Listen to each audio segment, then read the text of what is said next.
Hey everybody, welcome to the first ever Super Geeked Up movie show. All right, good. That's our opening, folks. I was trying to do web shooting. He was doing a camera, I guess. So, folks, yes, hey, this is Super Geeked Up. Oh, I don't know what that was I just said, but this is Super Geeked Up. It's the French Friday Film Funtime Fiesta. Yes. Did you say French as well? No, Or Freff. You said Freff. Oh, wait, did you say French? It's the French Film Festival. Oh, that'd be cool. Okay, the French Freff. the French Freff's Friday Film Funtime Festival Fiesta. See, I like it. So this is what Francis came up because we don't have a full name for this. Anyway, thank you everybody for watching. Our normal Super Geeked Up viewers. If you're new to this show, Wednesday nights at 10 p.m. Eastern, we do a geeky chat and improv comedy show. We've been doing that for many, many years. But we decided we're going to look at some movies, some current movies that are either in streaming or in movie theaters and start chatting about them because Francis and I love going to the movies. But we don't really if you have ideas for an official name for the show, I'm just calling it the Super Geeked Up Movie Show right now. Francis just beforehand said what was that? The Freff's Friday Film Festival. Oh, sorry. It's the Freff's. I can't even say it. Freff's Friday Film Funtime Fiesta. See, I only think that's great. I think we should switch Funtime and Film though. Freff's Friday Funtime Film Fiesta. Freff's Friday Funtime Film. Oh, that's better. You're right. Yeah. I've been because I get the my tongue twisted with. It's easy to say. So it's the Friday Funtime Film Fiesta. And if you're really lucky, maybe it'll be the French Freff's Friday Funtime Film Festival. The only problem is this Fiesta. I mean, Fiesta. The Fiesta is not French, but maybe it is because they have crepes in Mexico, as you and I know. And croissant. A croissant. Croissant. We did not have any croissants when we were there, though, right? We didn't. We should have done something. Next time, Martha, give us some croissants when we visit you in Mexico. Oh, look at that. Oh, thank you, Lizzie. You didn't see the opening. Well, that is just a shame, listeners. Mate, you missed the best opening we've ever done. Just kidding. I see some of you. I see Carrie's here and Chaz, and I hope you guys are staying warm. I know it's very cold here where I am as well in upstate New York. Thank you for tuning in. We'll try to warm you up with our movie chat. I don't know, with our accents. Well, we talked about that on Wednesday, though. We talked about who you want to cuddle up with on a cold night, right? And That's true. And so just imagine you're with that character that we talked about on Wednesday. Tom Holland. No. Well, a lot of people would like to. People. And he can create a cocoon around you to keep you warm. Both of you could be in this nice web together. He does it in the game. Yeah, he totally does it. Oh, so she's going to take you to crepes anyway. So. Thank you, Martha. I almost did a French accent again. Martha really wants the Italian accent. All right, that's it. That's all I'm giving you. Give me a little bit. This is not the main show, so. Yeah. Anyway, all right, folks. So here's what we're going to talk about. We're going to talk 2 movies in theaters, 2 on Netflix. We'll kind of each time we do the show, which is probably going to be once a month or so, we'll vary it up. We'll see kind of what's be out there. But we're going to talk in this order: Spiderman: No Way Home, Don't Look Up, which is on Netflix, The 355, and Red Notice, which is also on Netflix. All right. So, folks, just to let you know, because I hate spoilers, so there will be some spoilers for sure on this show. We usually avoid them on our main Super Geeked Up show, but we'll warn you though. We'll tell you what film we're talking about. Well, there's gonna be spoilers as soon as we start talking about film properly, so just know that. I was gonna say, yeah, I don't know. Sorry, we'll tell you what film we're about to talk about. I guess we'll see that in case you want to come back later. I don't know anything about it. You can for another one. Yes. Yeah. But, a lot of people don't care. They just want to hear our thoughts, and that's cool, too. Sure. And maybe what we'll say will convince you to watch it, because really, listening to a review doesn't compare to actually seeing a film anyway, right? Absolutely not. No. I mean, yes, definitely you should, see it for yourself, and then we'll hear your thoughts. And if you've already seen these, we definitely want to hear your thoughts in the chat, because this is a very interactive show. Yes.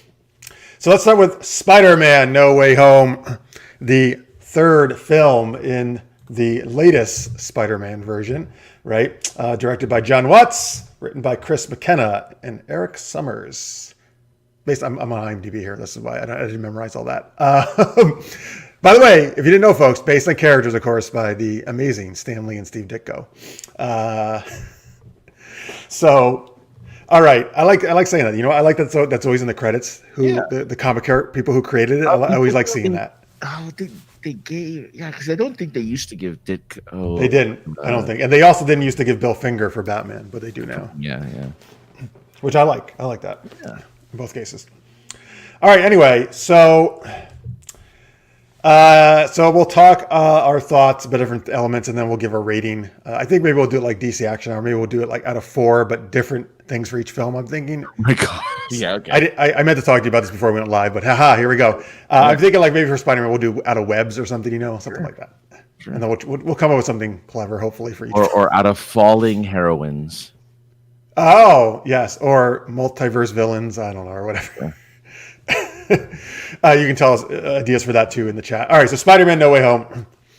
So, folks, I'm going to preface this. Some of you may already know this, but this is the first of these 3 Spider-Man movies I've seen. I have not seen the Homecoming or Far From Home, except the very end of Far From Home, which was on TV, and I just tuned in. So I did, though, however, know that so I knew his identity got revealed. So I knew that much, at least, going into this movie. And I've seen him in all the Avengers movies, of course. The 2 that he's been in, right? Or was he was in Civil War too, right? A little bit, Spider-Man? Yeah, he was there for like 15, 20 minutes. So I've seen him in all the other ones. All right. The reason is I love the original Spider-Man movies by why am I fucking blanking?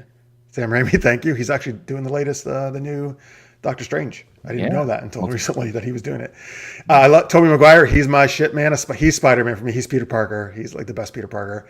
And I liked Andrew Garfield. I liked the Amazing Spider-Man movies. I was really pissed off when they ended that because they had a very clear plot, I feel, in mind where they were going with that. They had a lot more story to tell, and I'm never going to find out what happened.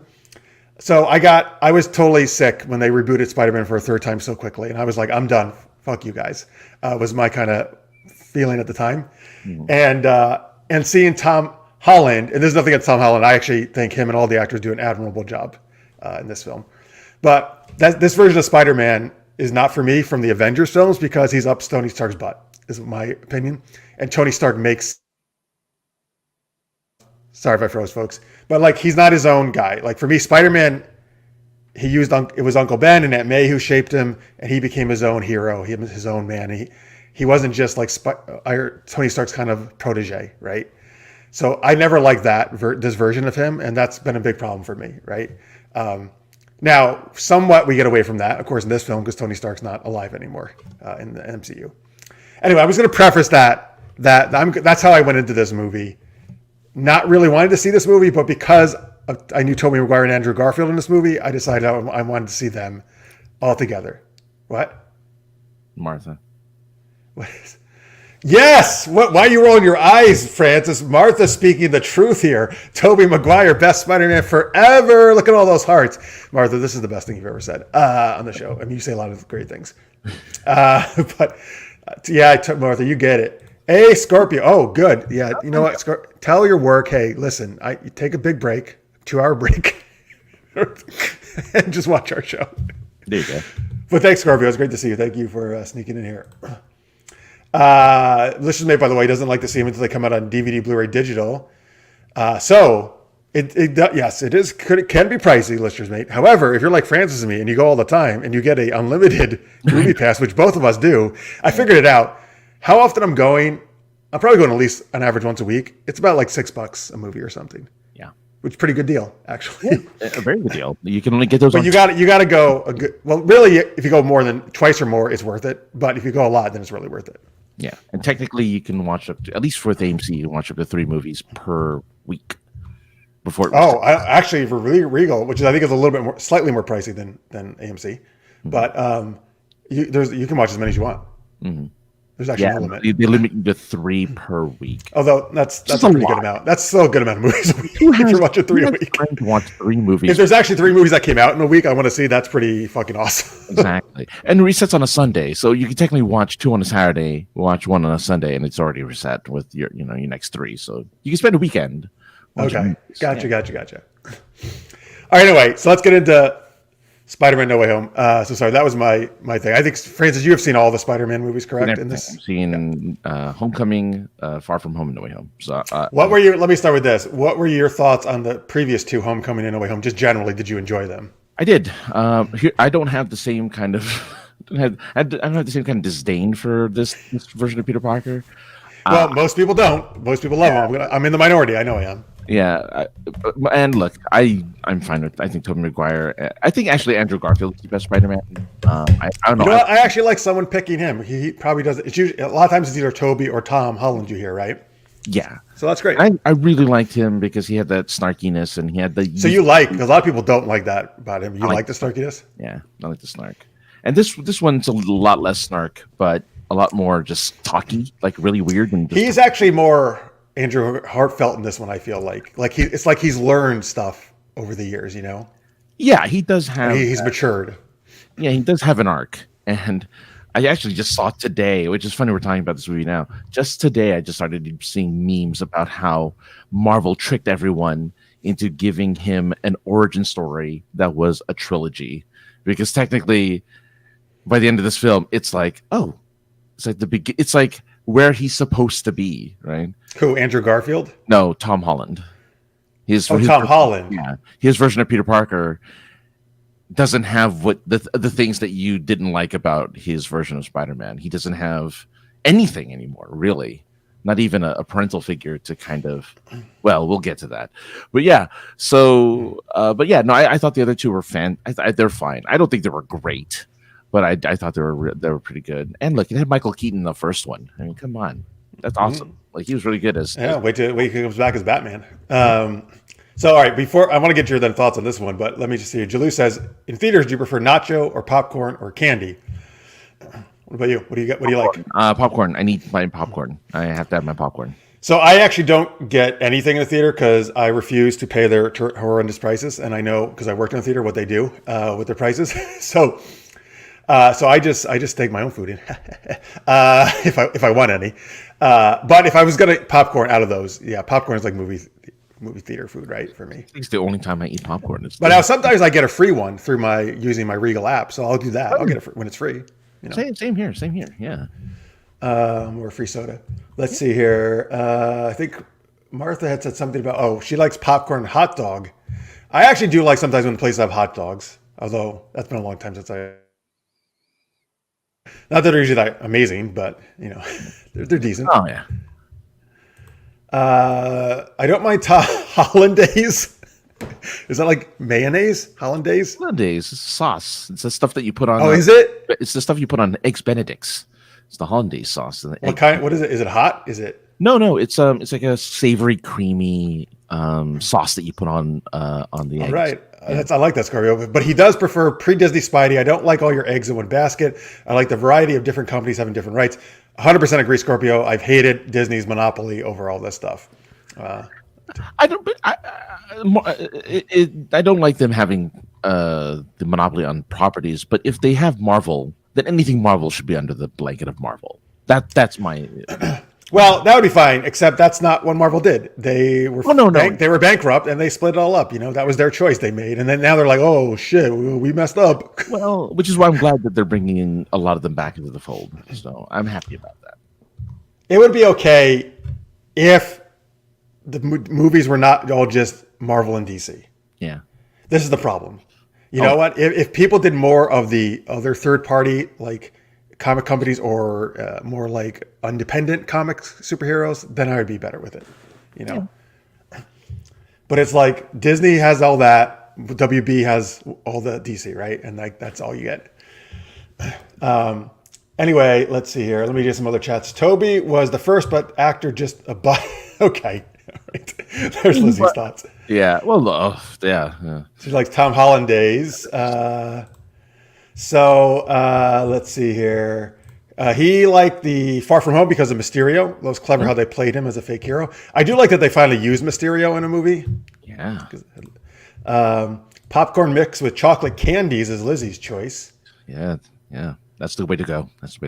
Mr. Fulton Mraz. Hello, Jet.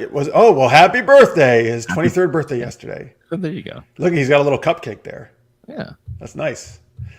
Welcome to the show. We're talking Spider-Man No Way Home. Oh, and Lister's mate brings his own snacks because he's a diabetic. That's smart. Yeah. All right, so here we go. Well, overall, what did you think of No Way Home then? I thought it was great. Yeah, I thought it was really good.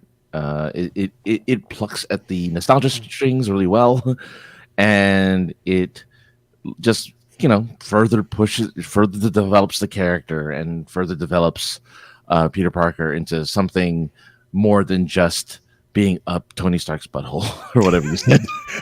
I said up his butt. I didn't say up his butthole. Oh, okay.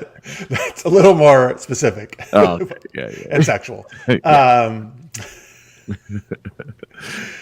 Okay, so my overall thoughts are, I did not really enjoy this movie. The only parts I enjoyed were seeing Tobey Maguire and Andrew Garfield, and seeing the three Spider-Men together was fun, and there's some fun camaraderie and lines there.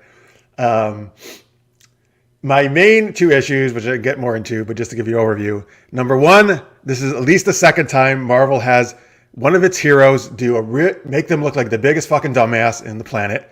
And I'll get to what that is in a minute. And number two, it negates everything, kind of in a way, it negates everything that happened in the first three Spider-Man movies. And that is not, I'm not okay with that. It doesn't. It depends on how you look at it. Yeah. Let me get some comments here before we go on. Let's see. Scorpio says, in a way, this is like their version of X-Men Days of Future Past with the old and new cast, but it was more cutesy to me, where Days of Future Past was brilliant. Oh, there you go. Scorpio, I also totally agree with this. Days of Future Past is actually probably my favorite comic book movie. I do agree it was brilliant, and how they tied everything together and the two things, and just a great time travel movie. You're right. This is kind of sort of like that, but you're right. It is a little more cutesy than, I think I would call it brilliant Days of Future Past. Actually, I'm just gonna shut up, Scorpio. You got it. By the way, Jalou says in theaters, so he likes the luxury theaters. It sounds like, right? The reclining cushion seats. I've only been in one of those a couple times. We don't have those now where I'm in anymore.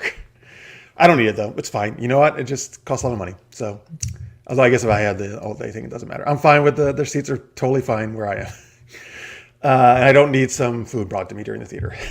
but they are nice. Yes, I do agree. Those theaters are very nice. Absolutely. Yeah. Have you had a Dodger dog? No. Well, a Tijuana dog. All right. Well, I've had no.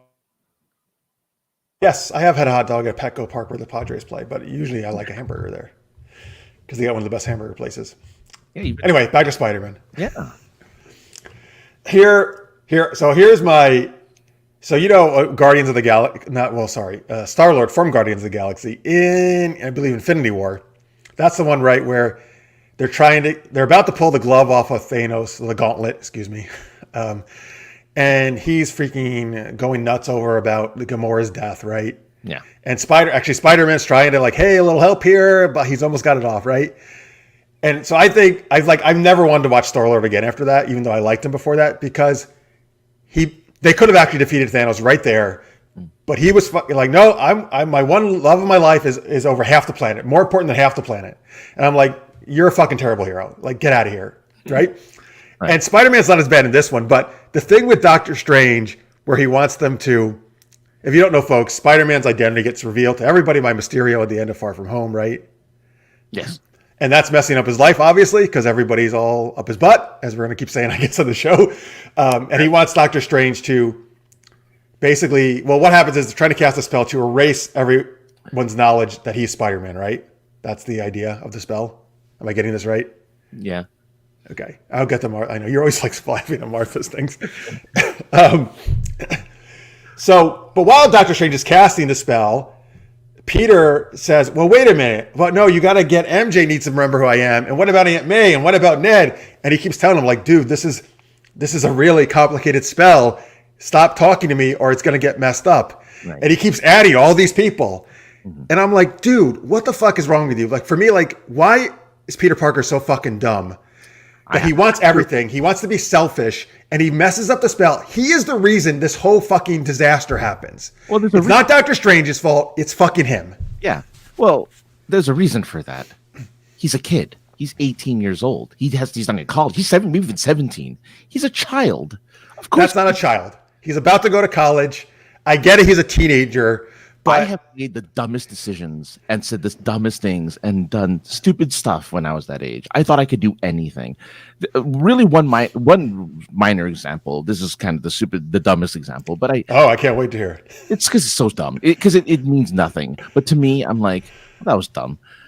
I used to drive my friends home because I was one of the people who could drive, and I had friends of all ages, and I drove them home. And there's this one cul-de-sac that I would drive through, and I would never. There were cars that were parked around it, and I was just being cool, and I'm like, I got this, and I would just make the turn. And I drove a tank. I drove a gigantic Volvo V30 85. Okay. It's gigantic. It's a bus. It can't make that. The slightest, I would have destroyed those cars because it's a tank. But I'm like, whatever, I got this because I'm an idiot. I don't understand. What do you mean? You were just driving fast around there? No, I would just make make this U-turn on the cul-de-sac so I can make my way out. Right. That's what a cul-de-sac's for. You drive around it. Yeah, but there were cars parked there, and I didn't slow down. I didn't check. So you mean you were driving too fast around the cul-de-sac? I drove recklessly through that all the time because I'm like, I got this. This is a far cry from what Peter does. I felt like I knew what I was doing. I felt like I know exactly what I'm doing. I know what I'm doing here. No problem. No worries. Nothing bad could possibly happen. Right? But same thing with this guy. Was there a really, really smart person that you look up to continually telling you, hey, stop doing this, slow down. You're going to cause a huge accident. This is really dumb. Well, no, there wasn't, right? But you know what? If somebody did tell me that, I'm like, no, I got it. I got it. I got it covered. Because I've done, that's the only example I can think of right now because, whatever other stuff weren't that bad. But I got it. I got it covered. And I would just do this weird U-turn and not worry about anybody's, my safety or anyone else's safety in that car. Didn't care. If I smashed into another car, that's a problem I'm going to worry about when it happens. That's what Peter Parker did. He said, I'm impulsive. I'm a teenager. I don't want anyone to remember who I am. He's not thinking about what he's saying. He's a kid. He's not going to think about that. He just wants something done. And he's like, fine. This is the consequences. Oh, wait a minute. Really? Oh, well, wait a minute. I mean, this person needs to know. So maybe my issue is, and I don't know what happened in the other two really. So in the Garfield and Maguire versions, with great power comes great responsibility, which is one of the most famous lines in comics. I love that line. Yeah, that gets established very early in those. Right, and I guess it's not till this movie that gets established. So I guess I'm not used to a Spider-Man taking 3 movies to learn with great power comes great responsibility and being an idiot for 3 movies. Look, in the Raimi Spider-Man, you have a 40-year-old high schooler. Dude, people just see this is why they like to knock Maguire because they just like to make these flippant comments which have nothing to do with the actual story or his acting ability. No, I just love that. I think Maguire looked great in this movie. I actually think he looks really good for his age. For this movie, yeah, totally. And he was fine in that one. Again, guys, he's in college almost the entire trilogy or about his college. He's only in high school in the very beginning of one. He's in high school in the very beginning, yeah.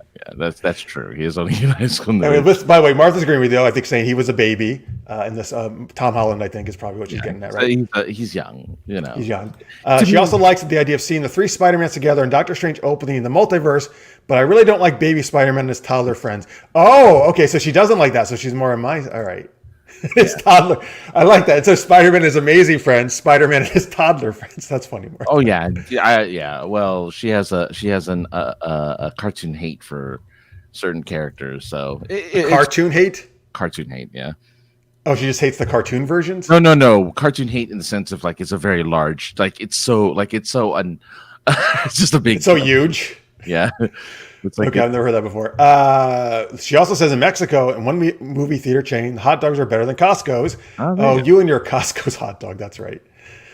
So folks, we're also having a discussion about theater food as we discuss the movies. Yeah. Which is totally cool. Scorpio says, I think it gets into nostalgia for simple heroics, good guys versus bad guys. A lot of stories try too hard to make it personal, and the heroes create their own villains and their own problems. Well, good insight as well, as always there from Scorpio. Hang on, there it is. Like, how much of a hero are you if all we get to do is watch you clean up your own mess? Well, that is what this movie is. The whole movie is him cleaning up his own mess. Absolutely. And he pays a really horrible price for it, though, at the end, too, which we'll get to. I don't like this new Spider-Man. They made him super young and dumb. Hey, well, see, Martha's on the same wavelength with me, man, right now. So we don't have our Cowboy Bebop, but we got this. We got Spider-Man. Yes, so yeah. We love Tobey Maguire, and we don't like this new one. Andrew wants to do another movie with them. He does. Well, that would be cool. We're definitely going to talk about that because those three for sure. Let's see. Pete's a kid. He was vulnerable, but he's also a dude that helped save the universe. If anyone can have a wayward compass, it's him. Yeah. I mean, that's a good point, right? He did help save it in the Avengers movies, Infinity War and Endgame, right? And I will say, unlike dumbass Star-Lord, he was actually really trying to get the gauntlet and almost did off of Thanos. Yeah. Too bad he couldn't, I guess it just needs to be a world-shattering event for him to be really mature. Well, it wasn't that he was mature more than he was just doing what he was told, really. Like, that's kind of more or less what he does. That's the other thing. I'm never going to want to see that version of Spider-Man. Well, that's just me. So that's why these aren't going to work for me that well, Yeah, I suppose. Well, now. But I mean, going forward, right, it's going to, I get it. This was kind of finally his maturing movie, right? Right, because in the first two films, he doesn't create the problems. This is the only time he's ever created a problem. The first two films, everyone else is causing the issues, and he's trying to fix them. He's doing everything he can to solve the issues of these villains that pop up and causes a lot of havoc. This is the first time where he, kind of creates his own issue and then it becomes a problem. But yeah, look, Peter's the thing with him is he may have messed up. His overall intention was he wanted to be a good guy, he wanted to be a hero. Mm-hmm. He wanted the definition of hero being look, we don't have to kill these guys, these people that come from multiple universes. We don't have to kill them. We can save them. I want to do a good thing. It was just slathered in good intentions. Well, okay, so let's talk about that because that's a big thing. First off, though, folks, hey, guess what? I just got these today. These are my new glasses. I don't know what you guys think. I noticed they were new. I'm like, they look different. Yeah. All right, think you're right. Yeah. Yeah. They're very flashy. They look very I was going to say sophisticated. That's the word. Good. Maybe I look more sophisticated. By the way, is he talking about the character Ned in this movie, or who's Lola? Oh, geez. Okay, so he's going to assume that we all know what Filipinos are and what the words are for Filipinos used for grandmother. Ned's grandmother. Yeah. So is she in all the three movies? No, she's only in this one. She's Filipino. This is her first appearance? Yeah. She was funny. She was cool. Okay, anyway, best MCU character so Ned is Filipino? Yeah, he's Filipino. So I think Jalu got a kick out of hearing Tagalog in the movie, and I'm like, oh yeah, there you go. Nice, very nice, very nice. Spider-Man and his toddler friends makes listeners may think of the Muppet Babies. And Carrie says, if we're talking causality, Tony Stark and Stark Industries has been responsible for almost every villain, issue, antagonist in the MCU. Yeah, no, that's true. All right. And there's a lot of... Geez, Carrie, making good points. A lot of pieces that say that Tony Stark is the main villain of the first... interesting. He's the main villain of the MCU. Although, Tony Stark has never been my favorite character, although I think Robert Downey Jr. is great as him. Yeah. I think in Endgame, for me, Tony Stark becomes the hero. It's the one. Yeah, it's the fight. He is actually the greatest hero in that movie. I think he's doing the right thing and what needs to be done. It's the first time he wasn't selfless and he had a family. It took him having a family, a daughter. Yeah. I guess in that respect, Peter is getting faster than Tony is getting there, right, to being mature, and he's a lot younger. No, he's technically been in 6 movies. Spider-Man. Well, but come on, how many has Iron Man been in? Well, same. 9. More, right? Yeah. All right, I don't know. Anyway, but Tony Stark's a lot older, so he should be more mature. Yeah. So all these villains get brought in from parallel universes. Really, when we say that, though, is the only 2 parallel universes, which is the movies we've seen before, Maguire and Garfield, right? So we got. Let me see if I can get them all. We got Doc Ock and Green Goblin, and let's see, from Maguire universe, and also Sandman, right? And then from the Garfield one, we've got Electro and the Lizard. Yeah. And that's 5, I think, right? Those 5? Mm-hmm. Yeah. So you talked about, so Doctor Strange he's like, this is, obviously they don't belong here. We got to send them back. but they know, like, oh, they all got brought, I guess, at the time they were about to die, right? Right. Which doesn't Although not in Sandman's case, that doesn't really make any sense, but well, yeah, Sandman doesn't, yeah, and neither does the lizard. The lizard does dies. Electro die? No, Electro doesn't die. Electro doesn't die either, right? Maybe we're so they don't actually die in Battles of Spider-Man. Only some of them do. Goblin and a Doc Ock, right? That's it. Okay, so that doesn't really make sense. You're right, but going on that premise, so Peter, you're right. Peter says, well, really, Peter decides this after talking to Aunt May. Yeah. Right? So here's another thing. Again, Peter's not really making his own decisions. Aunt May is telling him what he should be doing, which is somewhat okay because Aunt May is supposed to be really guiding. I cannot, again, by the way, anything I say here is nothing with the actors. I think all the actors do a really fine job in this movie. But I can't stand this version of Aunt May at all. And I like Marissa Tomei. But the Rosemary Harris in the first one, that's Aunt May to me, and there's never going to be another one, okay? But, like, again, he's just doing what she says. And, again, what kind of arrogance is that, though, right? Like, on the surface, you're saying it's a good thing. He wants to save people. Yeah. But you're not, again, I guess we're just going to assume this guy's so young, he doesn't think anything beyond himself. Because you got to think, if you did that, what kind of consequences does that have in that other universe? How many other people might die? Or what else will they do if you save this person? Right? Or by removing them from the universe, it causes changes, right? So, like, you can't just say, I'm going to save them and I'm so great. No, there's consequences way beyond anything you can comprehend. His reasoning was, okay, I can either let them die and never give them a second chance to be a good person, like never get a second chance to redeem themselves, or I can save them and they have a potential to redeem themselves just to go back to their universes, which is, right, because Doc Ock is like, oh, Peter, you my arms, they don't flail anymore, thank you for that. And that's the exact line, folks.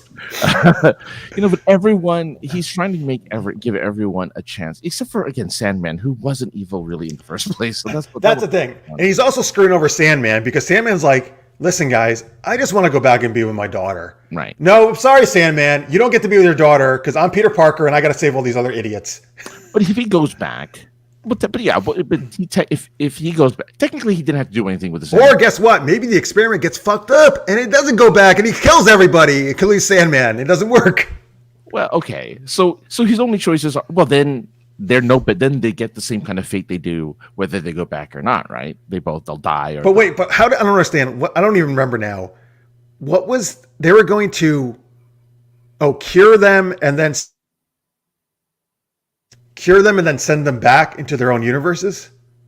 Okay, look, this movie has a million bazillion plots. But was that the idea, right? The idea was to give them redemption so that when they go back, there's potential. They're nice people to have a second chance in that new universe. But even if you did that, again, every change you make changes the other universe. But maybe there's a reason these people were villains, right? Yeah, I mean, maybe, but then there's also, that's the thing. But Spider-Man has no business making these decisions. What does he become, a watcher now? He's looking over the whole universe. That was Doctor Strange's point, right? His point was like, that's not your call, and he's right. It's not your call. You need to let these guys go home, and then Aunt May screws it up by giving him morals. No. But here's the thing. I actually don't think those are. You can have morals, and part of your morals is deciding what's for the greater good, right? Mm-hmm. And also knowing like what. I'm not arrogant enough to think that I know what's best in this situation. Like Aunt May's version of it is just too black and white. Yeah. There's not. You got to look at. There's a lot of layers in this. If this was really happening, Well, and look. Really, we are dissecting a movie that is really just making all this stuff happen so that you get your nostalgia feels. Really, yes. Because I don't, and that's for me generally though. That's not great. Like, yeah. but you're right. That is the purpose of this movie. 100%. Yeah, the purpose of this movie is they wanted to do something that would please audiences in a way that would make them. Hold on, let me find the number. Hold on.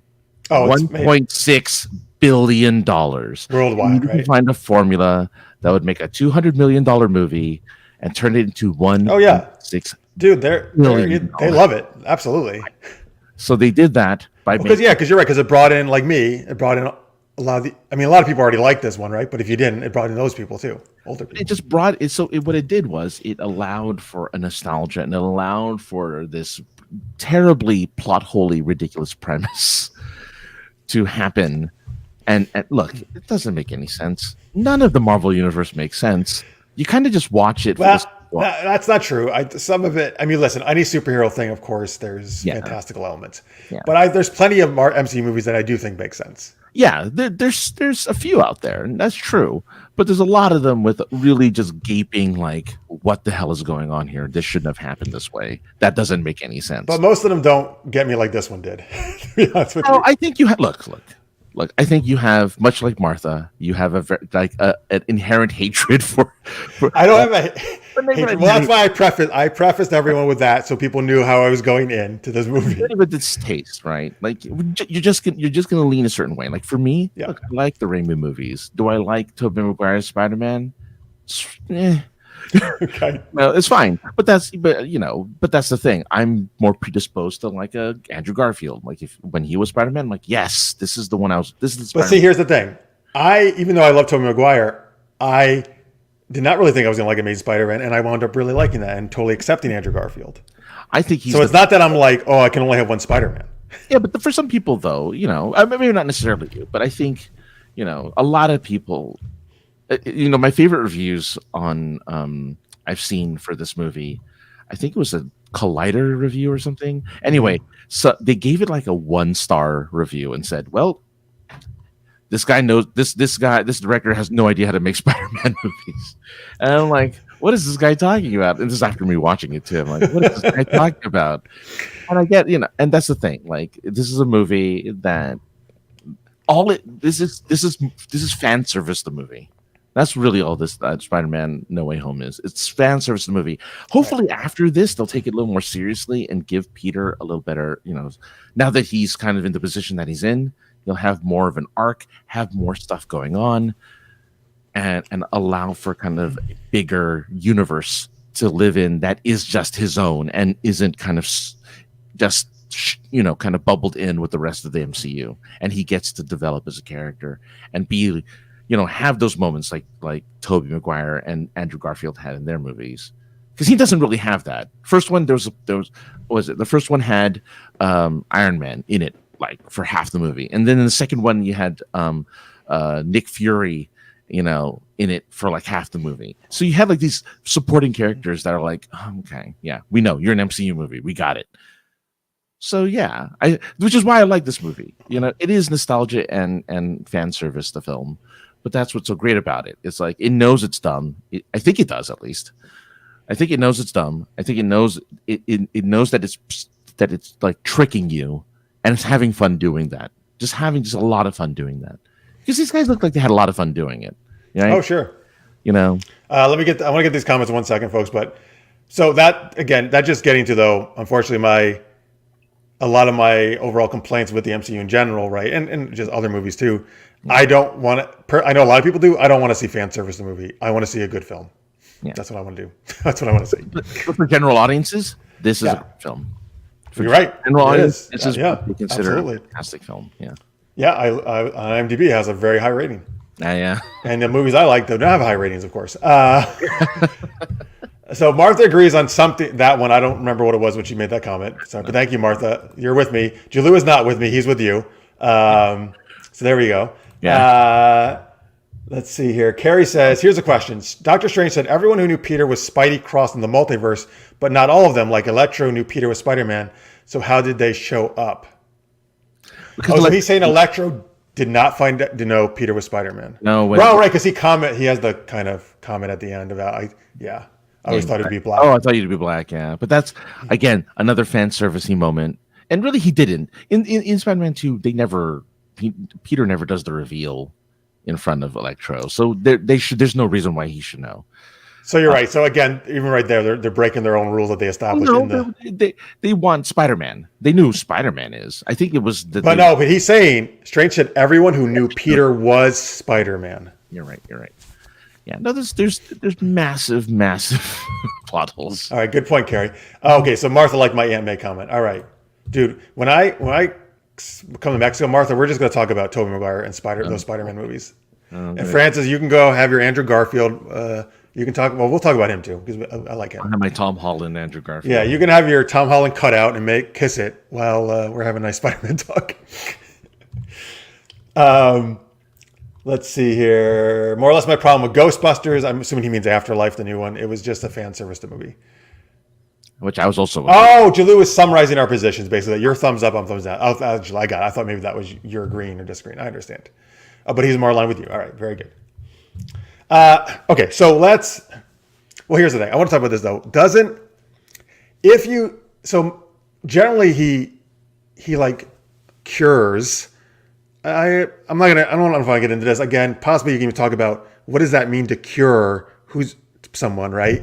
The Flash series kind of started to talk about this in season 2, right, with villains and curing them, and what businesses it is. But anyway, that's X-Men 3. That's X-Men. Yes. Well, part of it was like Rogue. She wanted to do it, and part of it was like we don't want this forced on people, right? That's what Magneto, I think, was afraid of and stuff, right? But anyway, let's just say whatever. Most of them like Doc Ock, right, and Electro. They're okay guys at the end, right? They're back to being like more nicer guys. I don't even remember about the Lizard too, right? He turns back to a human. Back to human, yeah. And then, Goblin doesn't, right? Goblin goes back, loses he gets rid of the voice in his head that was the Green Goblin. Oh, he does. So he's just Norman Osborn? Okay. And Sandman was already fine. Sandman becomes human without. But he becomes no sand anymore. He becomes human, yeah. He's not sand hands anymore. Right, like you, sand hands. So, but again, like if they go back and they're not villains anymore, depending on the moment they go back, but if it was supposedly when some of them died, that changes everything in the Tobey Maguire and Andrew Garfield movies. Well, that's why they were there, I suppose. I guess so that they know, hey, we're not going to kill these guys anymore. I just gotta like throw my hands up and be like, it doesn't make what the fuck, you know? For me, I'm just like, no, that's not. I'm just taking those other movies as what they are. That doesn't have any effect on those movies, but right, it really does if you think about what they're saying is happening. Well, yeah, but I mean, and I don't want this movie to be changing the lore of other movies that have come before it. Here's the thing. My only comment is that this did what comic books do all the time: is they retcon. They just retcon, and which is the big problem I have with comic books. Yeah, and it's kind of like a tradition in comics. And now that there's so many movies, you're right; they are doing a lot more comic booky stuff than retconning. And retconning is one of them, and they're going to keep doing that, unfortunately. But it is what so you just kind of have to, unfortunately, and that's why they kind of set it to 0, right? This whole movie led up to being like, oh, you know what? Now we're going to start Peter where he should have been in the first place, right? He's going to be this down on this luck. Nobody knows it. Well, except he had friends originally in other Spider-Man, but this time he's got no one. He's on his own. He has no money. He has no friends. He has nothing. He has no support system. He has to build that all up, all on his own, all over again. Here you go. This is a Spider-Man that I know people wanted. There, right? That was the other vehicle for this, other than Nostalgia Fest and fan service. It's like there. We're now we put him in position 1. He's at go in the Monopoly board. He's ready to start. Great. Which happened in the first movie. No, but I'm glad. Again, that was also that was more Marvel kind of just taking their dick out and be like, look how big it is. We got Spider-Man. Jesus Christ. We got Spider-Man in our movie. Taking the spider dick out. No, you never thought that was going to happen, did you? Oh my God. What a comment. All right. I have a question for you. But John Paul, hey, John Paul, glad you're here again. He watched our Wednesday show too. Plus side, Tobey Maguire's Spider-Man is now the first movie in the MCU, he says. Because he's saying Tobey Maguire is part of the MCU technically. So he's saying, if you think about it, I still consider those completely separate, but I totally get what he's saying. Now, Carrie's favorite part was when Holland's Spidey sense kicked in so hard, he could tell when the Goblin persona took over. It was pretty damn cool. It was. Again, there's a lot of really good moments in this movie. Personally, for me, I thought there were a lot of really good moments, a lot of really funny moments. I thought What were some of your favorites? Well, I love the three Peters working together in the lab. Yes, let's talk about that. Well, first off, wait, let me ask you this before I forget in the chat. Is there not an Uncle Ben in this version of Spider-Man? Does he not die? Uncle Ben died before first movie before Homecoming. Before Civil War. He doesn't learn that from Uncle Ben. He learns that from Aunt May in this movie, right? The great power. Again, another big retcon because Peter does mention at some point, "Oh, my uncle said this." He didn't say with great power comes great responsibility, but he said something to the similar effect. But apparently, it didn't stick. Apparently, that didn't stick for 16-year-old Peter Parker when he was Spider-Man. So, yeah, gotcha. But he did have an uncle who did die. He had his luggage, and technically, everything that happened in the Tobey Maguire / Andrew Garfield stuff happened in this one. You just don't see it. Okay. So the three Spider-Men. That's my favorite part of the movie. It sounds like you really enjoyed it as well. Love it. I actually really love how the entrances for both of them too. Yeah. Right? Garfield walks through the portal. They think it's their Peter. Right. MJ's like making him prove it. like prove your Spider-Man walk. Oh, the hand thing. He just sticks some stuff. And then the Lola? Lola is grandma. The grandma, yeah. Wants him to clean the webs up on the ceiling. Yeah, I'll get that. But he's very amiable about all that, right? He's like, sure, I'll do it. Yeah. I love how, despite the fact that he says, "Oh, I'm a dark," I got dark after, Gwen Stacy died. He didn't. He was just kind of a sweet, man. Well, Gwen Stacy died at the end of Amazing Spider-Man 2. What he's saying is, I think, a bunch of stuff has happened between then and now. He got dark for a time. Now he's found his way. Yeah, I think you're right. Yeah, but you're right. Like, I actually I already liked him, but like, he's like a much more mature, really nice guy, Spider-Man. Again, he's the kind of Peter Parker I would want to see. Me too. As it gets older, which is why I wanted this. This is another reason I have such a hard time with this one. I'm still so pissed off that they stopped the Amazing Spider-Man movies. I know, because I really wanted to see Garfield his growth and keep going that storyline. There was so much stuff they were going to do with his parents and like secret stuff with them. Like, I really wanted to know that. That was a totally new take on it. I felt. This is why I'm always going to be pissed about that. So that doesn't help with this. Well, again, they're thinking, I don't know if it'll happen. No, it's money. They're thinking all money. Yeah, it was all money. But I think they're also talking why not do an Amazing Spider-Man 3? I mean, they technically can, because that would be cool if they can get the actual people who if they hope they go the same way they were planning it and not just go some other kooky way with it. Then they would if they do it, they'd have to make it the final movie, because they can't just continue a series with two Spider-Men. Well, they could. I mean, listen, they're all different Batman, right? Yeah, but that's DC. Yeah. Okay. Well, yes. All right. Anyway, I also I actually like how Tobey Maguire came in not in costume, and they were like, "Oh, it's just some guy. Who the hell is this?" Like, was he a hip preacher guy? Was it a hip pastor? He was a hip pastor.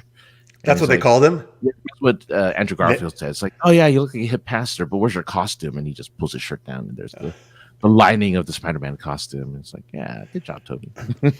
But I actually, Andrew Garfield and Tobey Maguire, I think both were awesome. Like, they were spot on, right, with their character still. And again, like, Tobey seemed like, he was like the veteran Spider-Man, right? Like he's learned a ton. He's passing on that wisdom to Tom Holland. Yeah. And also again, he's Tobey Maguire himself hasn't acted in like anything for like in years. a while. Yeah. Great Gatsby is, I think, the last live action. He's done voices. That's super impressive because also I was like, no, he totally fits into the costume still. Like he still looks good. Well, the costume is CG though, maybe. Costume potentially could. But just looking at his body in the plain clothes, he looks good. Yeah. Yeah, dude. So I love that. And they had some funny, witty repartee, right, with each other. And about like the different abilities of them and stuff and what they do and like their biggest enemies. What? Get dehydrated? Right. And like their biggest battles, and Garfield's like, oh, I just fought a guy in a rhino suit. Like, oh yeah. Again, that's the thing that they're really good at. Say what you will about MCU, they're really good at their humor. They're really good at their jokes. I like their sense of humor. Let me get some comments here. Hey, Sam, thank you for watching. Sam Morgan says, Andrew Garfield. Oh, I think this is the Sam I know. A good friend of mine. Maybe. That's a alias. Let's see. If it's Andrew Garfield has said he's open to coming back for another Spider-Man movie if people really wanted it. Yes. Thank you, Sam. I really want it. Yeah, same here. I love that. Yeah. Let's do it. Do a Spider-Man movie with Toby as Spider-Girl movie with Toby as Peter. Well, so one version, Spider-Girl is his daughter, right? Yeah. One version of the comics. John Paul, you can help me out because you're the guru of all comics, at least DC, I think, probably Marvel too. Julie wants to see Spider-Gwen. She's huge in the comics, I know. Yeah. One thing is they make Spider out of everything freaking now, though. Spider everyone. I want to see Spider-Woman. That's what I want to see. Jessica Drew. Oh, Martha's her favorite Spider person is Spider-Woman. So there you go. Listen to this. Martha and I just share every kind of spider thing. Anything with spiders, we're going to agree on. I know. It seems to be the case. Our spider sense is tingling together, Martha. Yeah. Martha screamed and cried like a baby when Toby appeared. I heard, I saw it in a time where, although I saw it like a few weeks after it came out. But I've heard from other people that people were kind of applauding when Garfield or Maguire came in and like really hooping it up. Saw it opening night, so everyone applauded at everything. Oh yeah, they said everyone in the movie theater screamed when Garfield appeared, but when Tobey Maguire appeared, everyone stood up and applauded and screamed. We went crazy. Wow. Stood up and applauded. Jeez. Yikes, how about that? O. What? Standing O. Oh, nice. Yeah. Happy would have known Spider-Man, but not Peter Parker. Oh, we got to talk about that too. Yeah. Well, anything else you want to talk about the three Spideys? I'm ready to move on to what's next. I will also just mention the villains. All those actors, I think, did a remarkable job. Right. It's totally like they were back in the day. I loved it that Jamie Foxx was just like, yeah, I'm gonna like. He doesn't have to do anything. He doesn't have to do anything, and he's just like, yeah, I'll be Electro again. Totally. Let's make it happen. I loved it. Loved it. Well, it was great that they all came back, right? Yeah. We got Spider Pig. Yeah, Spider Pig does whatever Spider Pig. Well, Spider Ham, right? Spider Pig is from The Simpsons. Oh, okay. Is that like a joke on Spider Ham? Yeah. So in the Simpsons movie, he is a Spider Pig. Spider Pig does whatever Spider Pig does. He just has a pig walking on the ceiling. But yeah, nice. Spider Ham. You need Spider Ham. All right. Should we then move more to the end of it, or what? Anything else you want to mention? I'm ready to wrap it up because we have 3 other movies. Yeah, I know. So I knew this one was going to be the big one to talk about, though, because some people have so many thoughts, of course. Oh, yeah. And thank you for all your thoughts, folks. We really appreciate them. Yeah. So first off, by the way, this is the first time I've seen Zendaya as MJ, which I also didn't know her name was not Mary Jane. It's something It's Jones? Michelle Jones. Michelle Jones? She's Michelle Jones Watson. Oh, she is what? Okay. She's Watson. I really liked her and the guy who plays Ned. I thought they were cool characters. But at the end of this is a huge spoiler, folks, if you don't want to know the ending. To make everything go back correctly, right? Doctor Strange has to do the spell, but everyone's going to forget Peter's Spider-Man. In fact, not only that, they're going to forget about Peter even exists at all, is what happens. Right. Yeah. So MJ and Ned have no idea who Peter is. Happy apparently has no idea who Peter is of the cemetery scene. So I guess like, which doesn't totally make sense because does he not have an actual? He can't get a license. He doesn't exist in the world. Well, just because they don't know who he is doesn't mean he does. But nobody. Like here's the thing. If that's true, how would Happy not know that he was related to Aunt May? The way they filmed it, it seemed like he was not related to Aunt May, Peter. Yeah. Well, he doesn't say he is because he goes like, hey, yeah. So he doesn't know that they're related. He says, oh, why are you at? How do you know? So he is still related, but we have to do the assumption that he's never met Happy, basically. Exactly. Okay. All right. So apparently Happy for some reason met and had a relationship with Aunt May. Even without Peter. Parker, which doesn't make any sense. Hey, he really loves Aunt May. Yeah. But and then we have the moment in the diner, right, where MJ's a waitress when he goes in, and he's gonna try to tell her, and then he decides not to. Mm-hmm. And it's a well done scene, but again, I hate this fucking trope in movies, and it's not just this movie. Lots of movies have done it. I love the TV series Chuck. They did this the second to last or third to last episode, and I've never watched the series finale because I was so infuriated of that show, and I watch every other episode. Oh, did Chuck forget who Yvonne Strahovski was? He did. No, sorry, Yvonne Strahovski forgot who Chuck was.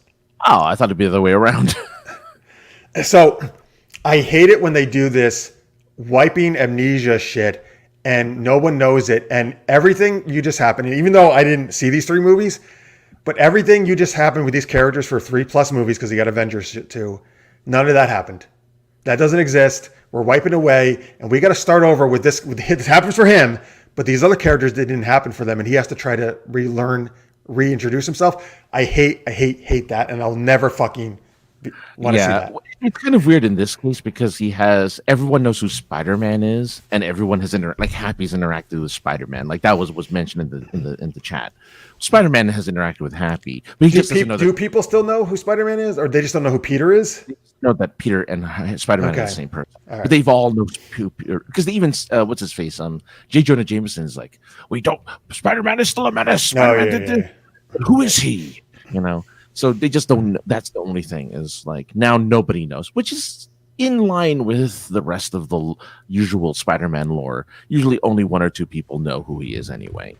So that's fine. I'm okay with that because usually it's only MJ and Aunt May who know who Spider-Man is. Nobody else really knows. Oh, yeah, I just hate it though because even in this one movie, I did actually care about him and MJ's relationship, and that was only one movie I got to see it in. Yeah. Right. Well, it develops in the second one. Yeah, the second one's pretty good with their relationship. But he was friends with her before that, right? In the first one, or meets her in the first one. The first one is friendship. The second one is the relationship starts, and the third one is the relationship. But like this one, it seems like they're really in love in this one. Yeah. Well, they're dating in real life. Oh, all right, that's nice.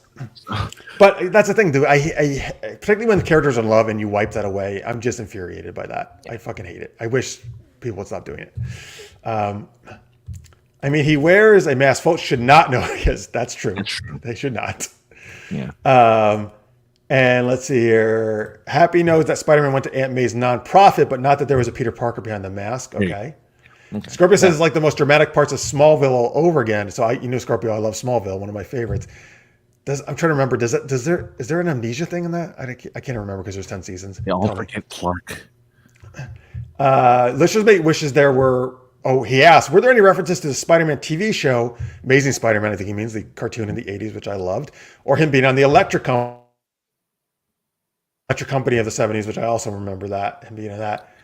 There was not, right? As far as I know. The Spider-Verse does all that stuff. The cartoon versions will be doing all of those types of references, but not MCU proper. John Paul also would love to have seen that, he says.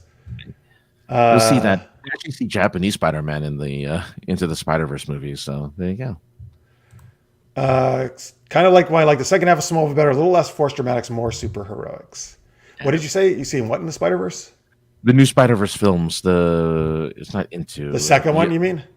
Well, the sequels that are coming up this year will have the different Spider-Man from like the Japanese Spider-Man. And cool. Yeah. I like it. Lex was mind wiped. Oh yeah, because Michael Rosenbaum left the show, and that was silly. How about that? Oh, the full plot. Name a character they probably learned and forgot Clark's secret at least once. Okay, that's funny. That's true. All right, yeah. So let's do our ratings, folks. We're gonna do a 4-star system, but we're gonna do different things for every movie, kind of related to the movie. So, do you want to do webs or something else? Yeah, webs. All right. What do you give it? Possible 4 webs. I really loved it. I mean, I enjoyed it. I went for every trick in the book. I fell for every trick they gave. So I'm going to give it a 3 3/4 webs. 3.75 webs. All right. Very high rating. Pretty high up there. Very high. All right. I will not be giving it as high of a rating. I guess it's 2. That's what I was leaning. I'm trying to decide if I even want to give it quite that high. Wow. But all right. I'll give it 2. Give it 1.5. Give it 1.5. Nah, I don't want to go that low. Maybe 1. I mean, it's not that it's like there's plenty of stuff that works. They did so many stuff that annoyed me too at the same time. So, all right, 2 webs is probably fine. Is it accurate? That's like average. All right. Maybe all right. I'll give it maybe 1.75. I'll go 2 webs. 2 webs. He was my wife when he came back. Yes, in the finale.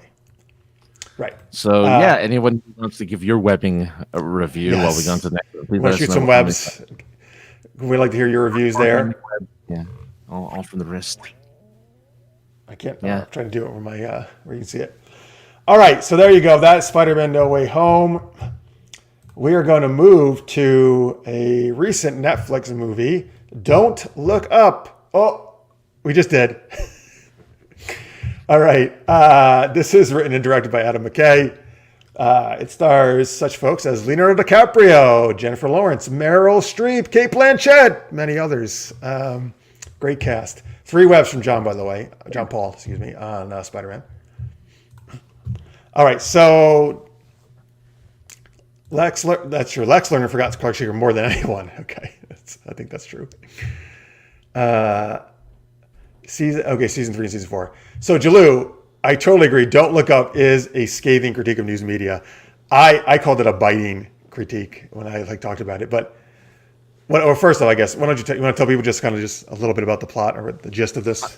Sure. Or what the concept is. Yeah, 2 astrologists discover astronomers. I'm sorry, yeah, astronomers, not astrologists. They saw that Cancer was in retrograde with Taurus. No, so 2 astronomers during just kind of a routine kind of look up into the sky, they discovered a comet that they had calculated was actually headed towards Earth, and so they warn everyone. A big fucking comet, by the way, folks. Right. And so they try to warn everyone that a comet is coming to Earth, and though this is a satire, it reflects on society and, I guess, media and, I guess, also government's potential response to what is a planet-ending catastrophe that may be coming very, very soon. And so, yes. And most people don't seem to want to take them very seriously in that. Or do much about it, at least. Yeah. Well, yeah. It's a little bit of, we'll talk about how it's a little bit. Overall, I actually love this movie. I thought this was really brilliantly done. Awesome acting. I thought it was really funny at times too. This is actually a very funny movie. And interesting. I mean, it's a satire, you're right. But part of it kind of is holy fuck. There's so much truth, I think, in this movie too, mm-hmm. Right? I believe a lot of this stuff could actually happen. What happens in this? So, what overall? What did you think? I thought it was pretentious and. Oh shit! I thought it was so. I thought its head was very up its own ass. All right, so we have now for Spider-Man, we have totally different. Now I'm going to be on the very positive, and you're going to be on the negative. Though I love everybody in this movie has an amazing cast. I love every actor in this film. Everyone in this film is just so I don't know. I just like the actors in it. It's just too bad. Yeah, it's an amazing cast. It's too bad they just were given this movie. But I mean, luckily they were given this movie. They were so fortunate. It's yeah, I get it. Look, I get it. You know, it's. Hang on, let me Jalu here. You're right, Jalu. Yes, asteroids do strike the Earth. They've happened before. In this movie, however, it's like a 5 kilometer or something. I forget. It's 10 kilometers. That's right. But then I think they do 9 point something. They get it later. But you're right. It's like 9-10 kilometers. It's a big. Oh yes, she already told me that. Very much agree with Francis. Only good parts of this movie were the actors, mainly Timothy Chalamet and Jennifer Lawrence. Which is funny. Timothy Chalamet is like in it for like 10 minutes. He's in it for more than that, a little bit more. He comes in. Yeah. You know what? I will actually give props to Timothy Chalamet. Chalamet. I think Chalamet. I think we're just calling her Shyamalan because it's a fun name to say. Because I didn't even realize it was him at first. And then after he was on screen a little bit, I was like, oh, fuck. I remember Timothy Chalamet's in this movie. That's him. So I was like, that's some good acting, man. Dune, because of Dune, I'm like, oh, I noticed him. But he's so different from the Dune. Yeah. You know, the characters he plays are very different. But I saw his face. I'm like, oh, he's got that. Literally says, wow, this is better than Siskel and Ebert. Oh, man. So, okay. So I'm interested then, I guess, why it didn't work for you. Because, I mean, first off, so Meryl, the satire part, Meryl Streep is the president of the U.S. in this movie. And it's very much a satire on Donald Trump. Yes. Right.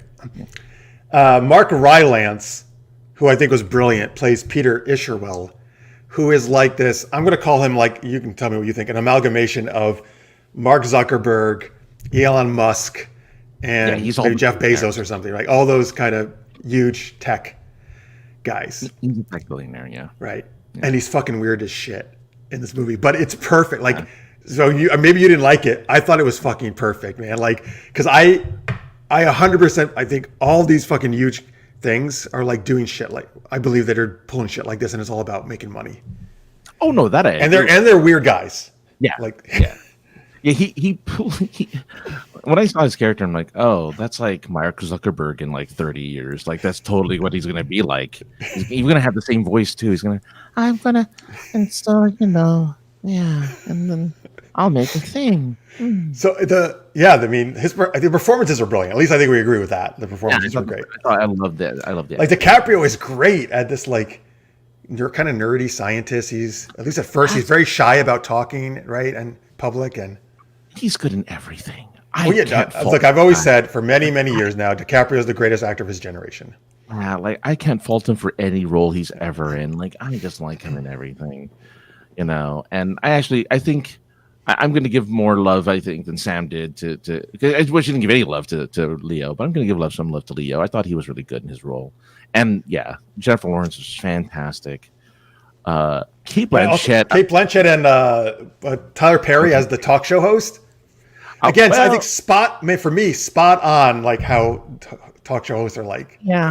Oh yeah. But I thought, Kate Blanchett really does kind of get lost. Like, she was the one where I'm like, oh, she got lost in that. I didn't know it was her until I had to look at her a few times. Like, what do you mean you didn't know it was her? I didn't realize it was Kate Blanchett. Yeah. I'm like, is that her? Oh, that's interesting. I knew it was. I knew it was her right away, and you knew who Timothy was, right? Yeah, exactly. So. Yeah. So I was just like, oh, that's weird. All right.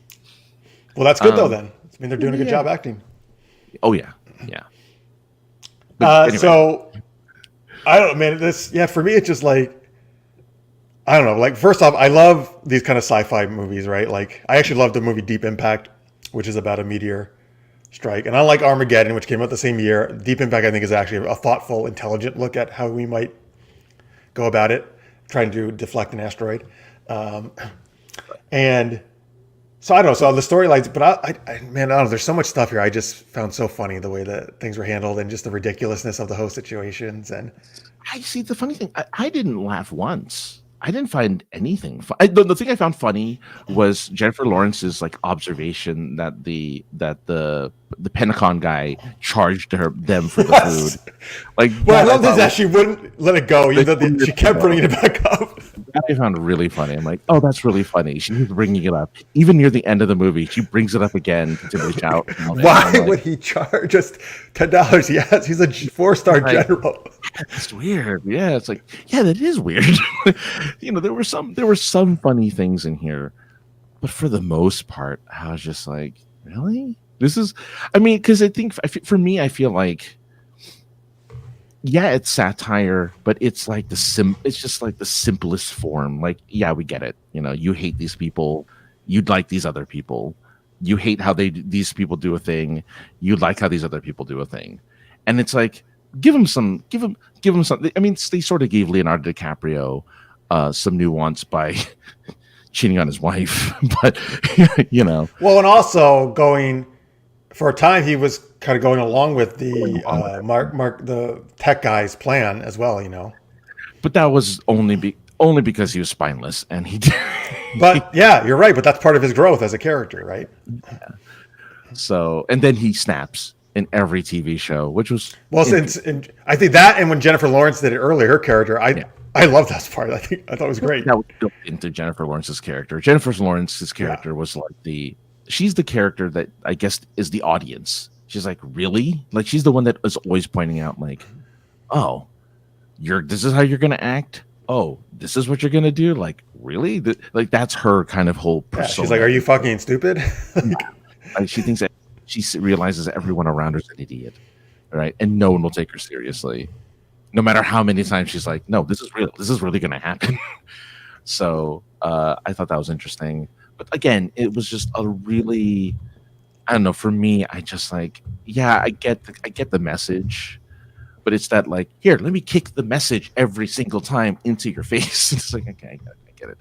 I didn't feel like there was enough intelligence to that type of satire, where there were some change ups on the characters, right? Like a little bit of change up to Meryl Streep's character, right? Give her a little something different other than, yeah, we know she's a jerk, and we know she doesn't care, and we know she's only about the election, the upcoming election, right? But that was my issue. Overall, I guess, was like, okay, I get it. I would have been fine, I guess, if it wasn't satire and more taking like a serious movie, right? Like if they took it way more seriously, I'd been like, done, you got me. Because I'm like, yeah, that's how they would act. But if it's satire, it's like, no, you're just pushing it in a direction that I feel is, again, like slapping you in the face with a fish. Like, I get it. Like, I understand. Which there is fish in the there's salmon. Real salmon. Deep Impact is better than Armageddon. Jalou agrees with me. Okay, cool. Well, whoa. But does it have the Aerosmith song? Don't want to miss a thing. Don't want to miss a thing. Which is I don't want to miss a thing. That was terrible. Sorry. Anyway, we did better singing on Wednesday. No. So this is interesting, because usually I'm 100% in agreement with what you just said. That I hate it when people try to shove a certain social message down your throat really hard. Like, I like it when it's more subtle. And I've commented, I think it was season 2 of Supergirl, when I thought they got really bad about being very obvious about their social message. Yeah. And that usually I would agree with it, but I just don't want it, like you said, I don't want it to be like knocked over the head with it. Yeah, exactly. For some reason, this one didn't bother me at all. And maybe because, see, for me, I think it was a bit different. When it is a serious show, I don't want that. When I know it's satire, I'm 100% fine with them going like all out on that. Like, I guess, because I just know that's what they're doing, and I'm cool with it. And I guess even though, see, at first I didn't even at the very first thing, I didn't even realize necessarily it was on Trump, just maybe a idiotic politician with her. I mean, then it became. I didn't actually get the Trump connection until you said it. So I mean, maybe, and I'm not saying they necessarily were doing that, but I feel like with the rally she had and wearing the hats and don't look up, I feel like they were like, that's what I feel. That's what my personal take on it was. But I guess for me, I was like, also, even if it's not a commentary on Trump, a big problem I have with many politicians, no matter what side of the aisle you're on, is that they only care about reelection. And nowadays, that's all they do. They're just going to do whatever helps them be reelected. They don't care what's right. Mm-hmm. And so to me, like that hit home. I'm like, yeah, no matter, even they don't ever say she's a Republican, but I guess, probably. I think it's assumed.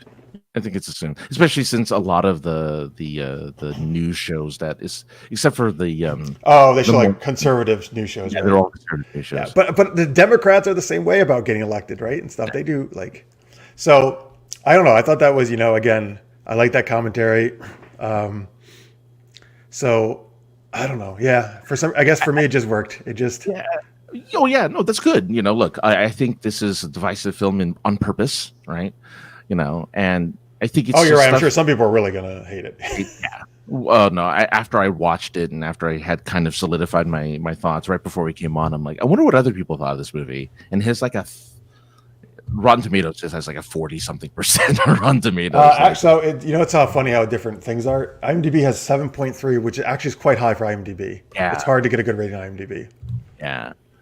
So I think, and I think the Rotten Tomatoes was pretty low. I haven't seen any of I didn't have time to look at any of the reviews on this movie, but I'm pretty sure I'm going to look it up real quick just so I have an accurate number. It actually has a popularity of 4 on, which means 4 out of it's almost one of the most popular things right now in terms of talked about on IMDb, I guess. Oh yeah, right. Yeah. But that's a good rating there. Interesting. That makes sense to me. Let's see. So yeah, 55% for critics, but audiences liked it though. How much? 70% for audience? 78 for the audiences. Oh, that's quite good actually. I still drives me nuts that 55% is considered bad when the majority, more than half, liked it. That means it's not bad, guys. That's not bad. We're such in a thing where we're like, oh my god, if you don't get 90%, what the hell's wrong with you? Yeah. Let's see here what these people say. Hollywood dislikes Trump, really? Hollywood put in an insert character displayed their dislike. Okay, I know Julie's he can't believe it. Hollywood isn't completely fair and okay, yes, that is true. That's true. That's true. But again, it's not. I didn't see it just. Even though I took it as a Trump thing, it's not just that. It's a satire on many different things. I think. Well, I think it's satire in the media too, right? And and stuff. I think there was a reason why they didn't mention the political leanings. Like, oh no, you could just insert whatever politician. Because you're true. I think you could. Even though, again, Fred's even didn't make that assumption. I kind of made that assumption, but it doesn't have to be. It could have been a lot of different politicians. It could have been a lot of different media shows. Well, they did a little montage where she took pictures with a bunch of different politicians and stuff. So she took pictures with everybody. Bill Clinton and famous people too. Yeah. Famous people, yeah. Like Mariah Carey, I think, was in one of them. And Mariah Carey was one of them. Yeah, that was funny. But if you think of the media show where the two hosts are, which is a big part, Tyler Perry and Kate Blanchett, Kate Blanchett, that's not a conservative show. That's like a very much like almost like a today or not today, but like a live with Kelly and Ryan Seacrest now, and Kelly Ripa. It's like that kind of a show, which doesn't really have any political leanings usually necessarily. Well, yeah, they don't wear it on their sleeve. Well, yeah, at least, yeah. But it's more like an entertainment, or like an entertainment Tonight Show, kind of like. Yeah. Well, that's why Ariana Grande was there, right? That was playing a pop star. Yeah. And see, that's another thing, and they're kind of poking fun at celebrities and pop stars. Yeah. Right. Which are often liberal. So Julie, don't like me. Sorry, I don't want to make you think that this is just a criticism of conservatism or Republicans. I don't think it is at all. I actually think it's a commentary on a lot of societal things going on, right? In social media, in politics, and a lot of that stuff. Yeah. Which I appreciate because I think there's so many problems with all that things. Right. Yeah. Yeah. And comics are fun. Yeah. Well, it used to be Regis and Kathy Lee. That's probably why I was struggling because that's when I was growing up. It was Regis and Kathy Lee, which I loved. Sam says, "Don't Look Up" certainly wasn't the way I pictured Jonah Hill and Leonardo DiCaprio reuniting for the first time on the big screen, I think, since The Wolf of Wall Street. That's true. Probably the first time, right? Yeah. Well, and now that's a movie I can't stand. I haven't seen it. I don't know. I haven't watched it. But I agree that it was a scathing critique of all spectrum. Okay, cool. Yeah. Yeah, so, that's where I think it's okay though too, right? Because I like it when it's everything, not just one side they're criticizing. Yeah. No, I get. Yeah. It is a critique. It's a critique, but for you, it was just too heavy-handed, I guess, right? No, it was lazy. It was lazy critiquing. Like, we know that this is what they do. We kind of know that. Like, it's a lot of stuff where it's like, oh, by the way, guess what? The media is going to twist your words into whatever and make it all bubbly and happy. Okay, fine, but it didn't do anything to. I don't know. I felt like there was no. I felt like it was just like this long slog to the end.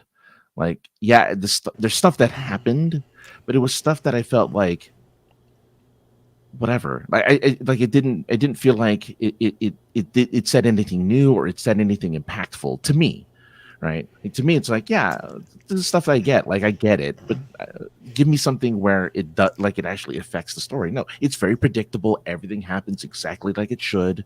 Oh, they don't believe you. Oh, now they do. Oh, now we have to do this thing. Oh, it fails. Oh, it works.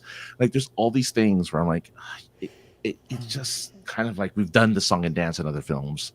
I wish there was more bite to it, a little more humor to it, a little more I don't know. Like I wish there was more more Leo and Jennifer Lawrence. Like give me, Oh yeah, dude. Every time they're on the screen, I love them. Yeah. And the other guy, I don't know who the black I'll tell guy, you. Yeah, hang on. Let me go back. I liked him a lot. He was like the head. Oh, it's actually, which in the movie at least it says this is the real thing, but like the head of Space Defense Force or something. Oh, yeah, they showed the thing. Yeah. Okay, my internet doesn't want to let me go to the cast list for some reason. All right, I'll get I know. Yeah, he's not. I'm surprised he's not in top cast because he's in it a lot. How is he not in the top cast list and he's not on there? Okay, now I finally got it. It's Rob Morgan, Dr. Teddy Oglethorpe. Yeah, I thought great guy, perfect. Yeah. Jalou, so before we talk about the post-credit scene, well, hang on, let me get some quotes here. Yeah. Chuck says, sometimes writers say things that should be off-screen information that the audience should be able to figure out themselves. That's true, for sure. So I want to talk about the ending, if that's cool with you, if we would jump to that. Good. And folks, again, big spoiler warning here if you don't want to know the very end. So it's maybe not surprising, but interesting that all disaster movies generally, which isn't really a disaster movie, I suppose, but like a traditional one, but it is a little bit, yeah. Sort of, end with somebody saving the day, right? This one does not. The Earth actually gets destroyed, and everyone dies. Well, almost everyone. We'll get to the post-credit scene in a minute. Yeah. So, but you know what? And I think this is, I think, a good message of the movie. It ends with DiCaprio's character and Jennifer Lawrence and their friends and family all gathering together over the dinner, having a nice home-cooked meal, just being like normal, talking to each other, being family and friends as the meteor hits and they get destroyed. And I actually think that was a really nice way to end it, and that like the most important thing is your family and people who you care about and love, and that's who you should be around. Right. So I personally like the way that ended. I think that was a nice message.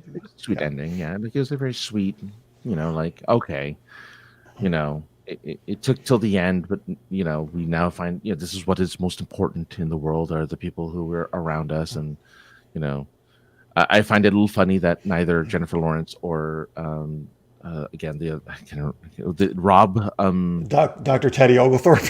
Oglethorpe, yeah, that they didn't have families to go to, but whatever. Fine. we saw her family, and they almost didn't let her in the house the one time. They think we don't want to talk about politics, but she still had a family. Yeah, still had a family. Like she could have easily gone back to them during the final hours. Yeah, that's true. But she doesn't. They want they want the whole main cast together, obviously. Yeah, and there's no real like logical way to bring everyone together like that. Yeah. So I'm okay. I'm willing to let that. And what I do like is maybe in a way it's commenting that even though there's all these differences in America right now, in society and stuff, that the most important thing is to be with your family and just accept each other for your fault and stuff. And so maybe in a way, even though the movie's, satire and all this stuff, it's, also trying to tell us this is the way we can all kind of move forward better. Yeah, but they don't. But I guess part of my problem is I'm extrapolating that, my own opinion, possibly. Yeah. Just now I thought about that. Maybe that's what, I'm not saying it is what they were trying to do, but. It's possible. I mean, I'd like it to be. That'd be nice. But it doesn't have that. Like, I feel like if you're going to do that, lead up to it instead of just having it. Again, listen, every viewer, right, takes their own thing from a movie. So that was good. Yeah. No, that's true. Yeah. No, that's true. So that's just kind of, my take on it. Let's see here. Jalou says the post-credit scene, haha, I think he means MEAT, right? Meats on the menu. So there is a post-credits, I think mid-credits, right? Oh my God, there is? There's one right after the credits. At the very end? End of the credits. Oh, fuck! I don't think I watched. I think I turned it off after the middle one. The middle one is where they land on the planet. Don't worry right? about the last one is done. I'll tell you what it is. Tell me in a minute. Yeah. But the middle one, in the middle of the credits, is okay. So the weird tacky guy, like Mark Zuckerberg type guy, the president, and the heads of all these other like super rich companies there's a special ship that they get put in. They're put in cryo sleep, and they survive because they leave Earth before the meteor hits or as it's hitting. It was hilarious to me that it was like 3,400 and something years. It said later. And I was like, there's no fucking way that technology is surviving that long that they have. But anyway, whatever. This really beautiful looking planet. And of course, idiotically go up to some of these creatures and then the creatures start eating them. That's terrible. Yeah. But okay, what happens in the final post credits? So in the final post credit, well, yes, in the final post credits, it's Earth in rubble, and a piece of Earth moves, and out comes Jonah Hill. And he goes, "Mom, where are you, Mom?" And he takes out his phone and says, "Hey everyone, I'm the last remaining man on Earth. Don't forget to like and subscribe." And then he just goes, "Mom, where are you, Mom?" And then he just does the same thing for like. Okay, I'm actually glad I missed that because I couldn't stand his. I mean, he actually did a great job because I couldn't stand his character. Great job. He's the Secretary of State, but also the son. That's also probably why I got the Trump vibe because all the kids were big parts of it, and her kid was just. I'm pretty sure you're right. I mean, I'm pretty sure you're right. Again, it's not subtle, right? Even if I should have gotten that, but I was just more like tired from the movie. So hang on. There's a piece of Earth. Well, no, it's like rubble. It's just rubble. And then is it what's left of Earth? Yeah, what's left of Earth. Yeah. And is it like a joke that he would survive? I guess that's the joke. Like everything around him because nothing could have survived, obviously, really, right? Exactly. Yeah. Because the world around him's on fire and there's rubble all over the place. Jesus. He just pushes the rubble out of. Yeah, that's silly. You know. And of course, I don't know why he'd be the only one in that center, in that whatever space center would have survived, but whatever, it's fine. Julie says, asteroid deterrence. The best thing is to nudge the asteroid's trajectory when it's far away. A few degrees will convert collision. Yes, I agree. Would actually keep. And that's what they were trying to do originally. If anyone would pay attention to them, that's what they were trying to do. Right before the business guy decided we just want to make money. Yeah. Delicious Mate doesn't think he would like this movie. If you want to see a prophetic movie about the news, watch Network. That's a very famous movie. Commentary of news media. Yeah. Yep. Relatively clear is Jupiter. Its massive size tends to either capture large objects or consume them, as what happened to the comet several decades ago. Okay. Oh, yeah. Oh, to keep the inner solar system clear. I see what he's saying. So Jupiter helps us, is what he's saying. Thank you, There's the name Jupiter. of the comet. Oh, and this is what survives, right? A nuclear holocaust is what they always say. And Wall-E, really. Oh, yeah, Wall-E. All right. Oh, so we got to give a rating here to Don't Look Up comets or meteors. What do you want to do? Or Comets. Yeah. comets? All right. So out of 4 comets, I'm going to give this.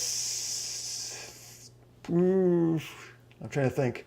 I'm between 2 things. I'm going to give it 3.25 comets. I liked it quite a bit. Okay. And your not so great rating. I mean, look, like I said, I don't know. I got more and more frustrated with the film as it progressed, but I did like seeing that weird relationship between Jennifer Lawrence and Timothée Chalamet, like at the end. Like that was really strange, but I was like, okay, I'll go with it. Oh God, 1.5, I think. Okay, yeah, I did 1.5 comments. 1.5 comments. Let's just admit, you actually probably would like this. Chalamet's character actually is religious, and it is part of it, and near the end. Yeah. Prayer, yeah. Mm-hmm.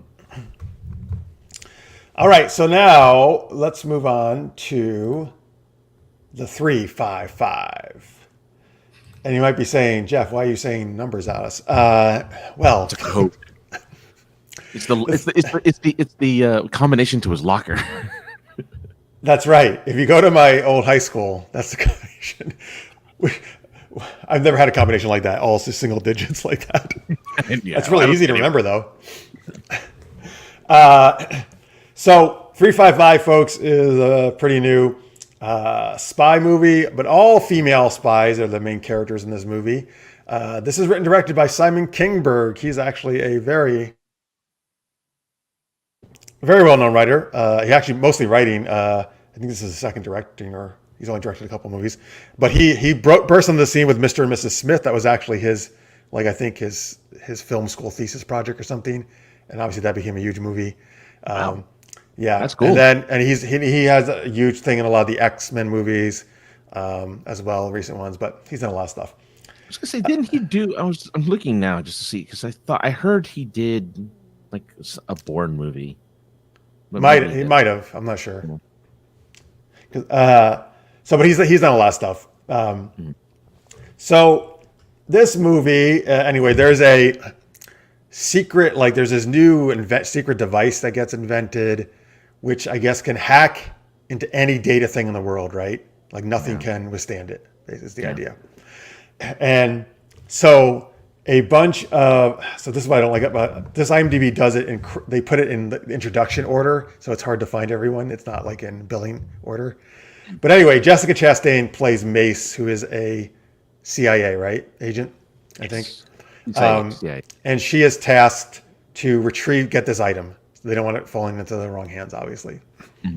And she goes with the Winter Soldier, Sebastian Stan. Oh, sorry, who plays Nick Fowler in this movie? I'm just gonna call him the Winter Soldier, though.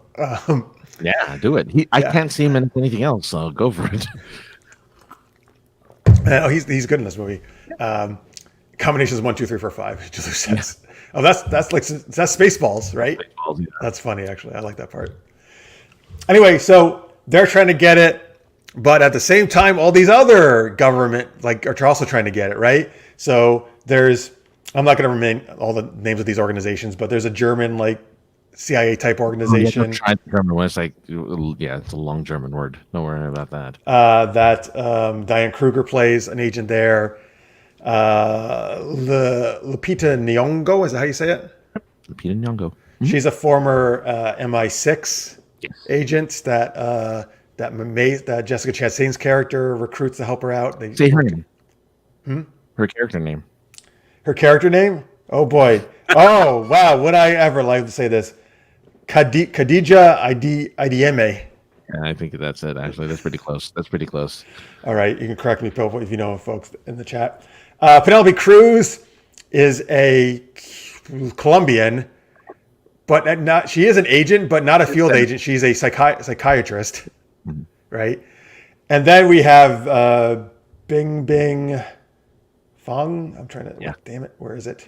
Bing Bing Fan. It's Fan, actually. Excuse me, I was right. She plays like a Chinese, basically intelligence person. So basically, you got all these women from all the different nationalities who are kind of in a way competing at first for this device, but then actually they kind of have to team up to try to stop a really bad, evil guy from getting his hands on it. So overall, I thought this started a little slow, and I was afraid at first, this action's not the greatest. I don't know if this is going to be good. But then quickly, I actually thought it got very good. I thought the action scenes were actually really well done.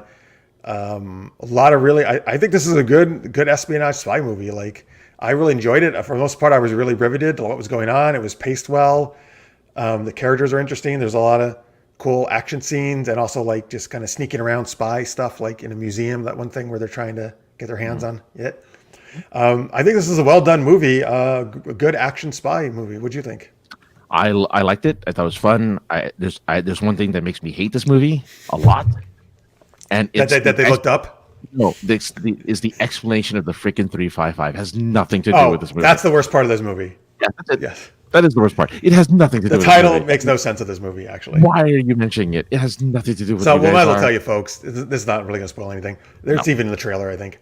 It's in the trailer. Which is why I thought that's why I thought it was important, and it's just not. Yes. So there was supposedly, I'm actually interested to see if this is true, but George Washington had a female spy, and in the movie they say no one knew, they didn't bother to remember her name, so she went by the 355 or code name, right? Her name because the government couldn't allow people knowing that they had a female. So she went by the code number 355, right? Yeah. Okay. And that's what Mace says, Jessica Chastain's character, at the very end of the movie. But you're right, it has nothing to do with the rest of the movie at all. It's nothing. I thought it was all going to be about, we're reforming his spies, right? In the 355. Yeah, exactly. It's like, they're going to start this organization. Oh, this is the reason why the women are here. Oh, it's because they're going to start the 355. Great. No. There's another, I can't think of right now. There's another movie that did that too. I feel like at the, the Kingsman. The Kingsman. Yeah. That the end of the movie was like, let's form the Kingsman. Exactly. Yeah. So wow, two movies coming out like a week apart did the same thing. Oh, the end of the movie is going to be what we told you. They don't even, or that doesn't even the name of the organization. She's not like she's saying she's the 355. She's just saying that she's like that woman. Maybe what they're going to do, because I don't know if it's going to happen, but they want to do more movies, right? I think it's clear. Maybe in the second movie they would say, I'm forming the 355. Maybe that's what's going to happen. You know, the 356. 356. Yes, I was saying. I'm a 356. You're 357. No, but overall, the movie is good. I enjoyed it a lot. I thought the action was good. I wasn't actually bored at the beginning. I thought the beginning was still pretty good. I just thought the action was not. The fight scenes were pretty lame in the beginning. I felt like not very well done. There's two action scenes at the beginning, right? One is when she's training, right, where she's training. That's your typical like we need to show someone kicking butt and being awesome. Right, exactly. Which fight are you talking about? I think it's when they're in like a fish market or warehouse or something, and I don't know. There's this one thing I saw in the trailer too, where she kind of just goes blah, blah, blah, and you see the back of the guy. I just don't like seeing things where I know they're not doing anything. You know. Well, it gets a little, and the chase itself, it's okay. It gets a little better when the guy steals it and they're chasing him outside by the ships. That gets better than I think. But there are other ones I think are really well, particularly when Bing Bing Fan gets involved, which is unfortunately not till probably the second half or later than the movie. Not even the second. It's maybe the 2/3 of the movie or something. Yeah, the third act she finally comes in. I actually gave her even more action scenes because a lot of it's gunplay, but she gets to do some cool martial arts, which is my thing. I love that. She's badass. Yeah. Oh well, they all kind of do a little bit of martial arts. They do. They all do some fight. Well, not so much Penelope Cruz because she's not supposed to be. A fighter. She's the heart of the team. She's always like, why the hell am I here? Please let me leave. Yeah, exactly. Yeah. But for the most part, I think I've done well. Like I actually like it's cool though, where they, were kind of everybody, it took me a little, for the first part, I was kind of trying to figure out what was going on, but because in the beginning, everybody's trying to get this bag, right. And get the thing. But it's kind of cool though. Like everybody else is out to get it and who's working with whom. And that's interesting. It was cool. I guess my only other complaint then is the main bad guy, Fleming. Jimmy Fleming. Yeah. Yeah. Like I didn't care about him as a bad guy. I didn't either. I care about everyone else though. Like when Diane Kruger was kind of like not really a bad guy, but she was just not working with the CIA. So there was that butting of heads. I'm like, that's cool. Like, okay. She's a formidable opponent. But then when they showed the other guy, I'm like, I don't care. They should have just made Winter Soldier. Yes. They just made him the main evil dude. Absolutely. There was no reason to have, you're right, the other guy. Yeah. He was barely on screen. Yeah. Yeah. It's like he's not even that menacing. Like what makes him menacing? Nothing. Like, no, I don't care about that. Let's just they were like Richard Dragon. They knew all the martial arts. They did. Actually, much better martial arts than Richard Dragon from Arrow. Oh, 100%. Yeah. I mean, it's just more or less. Look, I'm going to nitpick this movie more than anything else. Was it fantastic? I'm not going to go as far as saying that, but I did really enjoy it. Me too. I really enjoyed it too. Yeah. I will. Sebastian Stan. So Winter Soldier. So he's a good guy at first, but then you learn, folks, that double crossed. Yes, he is actually working for the bad guy, and him and Mace actually have a little romance things going on. So it's kind of a betrayal of her. Yeah, I mean, you didn't like that, the romance thing there? I thought it was okay because they're like, oh, we're best friends, and I don't want to, I don't want to. Right, but then right after that, she does sleep with him. Yeah. Yeah, and I'm just like, really? I don't know. I didn't like. Well, that happens a lot, though. Best friends, sometimes go to the next level. Yeah, no, that's true. That's true. But yeah, I mean, I don't know. I don't have too much to say about this movie because it's an action film. It's a fun action spy film. Again, my gripe is the title and the villain. That's pretty much it. I mean, he was good though. Sebastian Stan, I think, was good as a villain. I liked him. Yeah, he was swarmy. Yeah, he was good and swarmy. Yeah. I actually, what he does at the end, near the end, is tough, man. That's brutal. What he does by killing all their loved ones. Oh yeah. Oh, that one really threw me off. I'm like, oh, they did it. Like he did it. I didn't. Yeah, like, that was surprising to me. I'm like, oh my god, wow, that was impressive. And I'm like, are they gonna kill the kids? Thank goodness they didn't. Yeah. I'm like, I don't think this movie's gonna go that far ever. Like, I don't think most movies, American movies at least, wouldn't go that far unless it's a horror movie. But yeah, I was like, okay, I really liked. I don't know if you had any favorite scenes. I think the museum scene I really liked. I don't know because it wasn't all action, but it was a lot of just that spies. Like, you know, we're working the things. Who's going there? We're kind of bumping into people. We're chatting them up. We're trying to be subterfuge and flirt with him. Yeah. Flirt with him. And she's like, how do I do that? But she was good. She was good flirting. You know, and yeah, there was the throwing the purse at the thing and like, you know, to get the signal. I mean, some of the tech was interesting.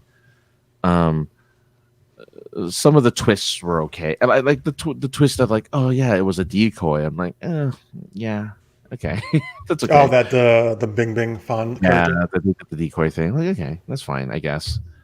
But yeah, I'm like, dude, Lupita, you shouldn't be out in the field. you just witnessed your boyfriend dying. You shouldn't really be out in the field after that. You know? Oh, you mean near the end? Yeah, near the end where they're no, but listen, but they have to, right? Almost all of them saw somebody die, so yeah. They gotta. That's what the agents do, right? They gotta just do the right thing for the greater good. Yeah. No, can I just say how Lupita? I love her accent, man. It is amazing. I think that's her actual accent. That's her actual accent, right? It's so fucking great. Yeah. But that remind me. Did she play? Is it the sister in Black Panther or the girlfriend? The sister. Girlfriend. The girlfriend. Okay, that makes more sense because like she looks too old for the sister. No, the sister is Letitia Wright. Oh, it's another L name. Okay, that's right. The girlfriend. Okay, good. Yeah, she's good. Yeah. Good, and I like that it was a very international cast. I like that and different. Yeah, I'm glad that the spy movie. I mean, it's the only movie spy movies are the only movies where you can kind of get away with that. Oh, the other thing I kind of noticed, and I don't know if you did, a lot of indoor stuff. Like they did a lot of sets versus like outdoor stuff. Like I noticed. In the beginning there was outdoor. Yeah, in the French cafe or whatever. Or was it French? Oh, yeah. Maybe. It was somewhere in Europe. It was a cafe either way. But that was really the only outdoor. And then most of it was like in hotel rooms, in houses. A lot easier to shoot. I know. Yeah. No, I they filmed it during COVID, so good for them. They got away with, they were able to get as much done as they did. But yeah, but dude, I don't think it made a ton of money, obviously, a bunch, but well, let's see. I have the information right here. But I would totally see a sequel. I would 100%.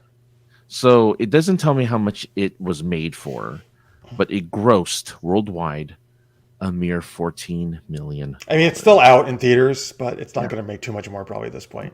Probably hit 2025 at that. It's tough. I'll be honest with you. Unless you're like a big MCU movie, right? It's tough to make money now. Well, yeah, or an animated film, maybe. I like Jessica Chastain. She's not a headliner to me. If you put like an Angelina Jolie type character person in there, I think it'd be more of a headliner. I don't think Jessica Chastain is a headliner for me for movies. See, I wish, but you're right. I mean, I wish that wasn't necessary. Right, that they just cast really good actors. What they did here, I think they just really talented people. Right. And like for me, that's all I need. I don't care about that, But I think you're right. Yes, that would have drawn them more probably. Too bad because I think Kinberg did Dark Phoenix too, which I actually loved.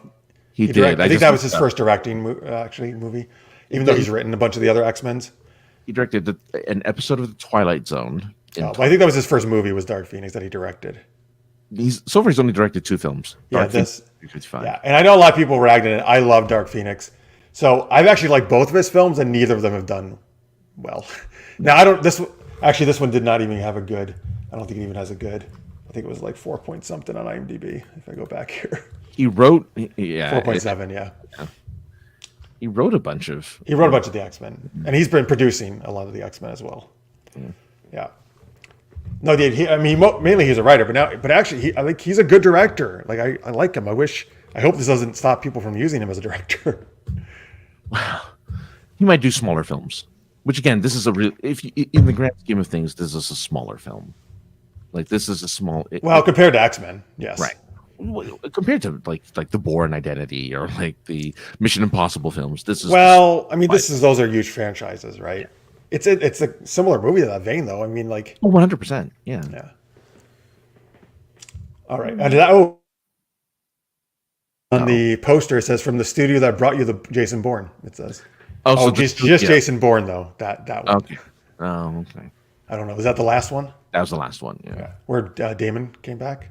Yeah. That did. Oh well, I mean that's close enough. All right, so let's give it. Let's see here.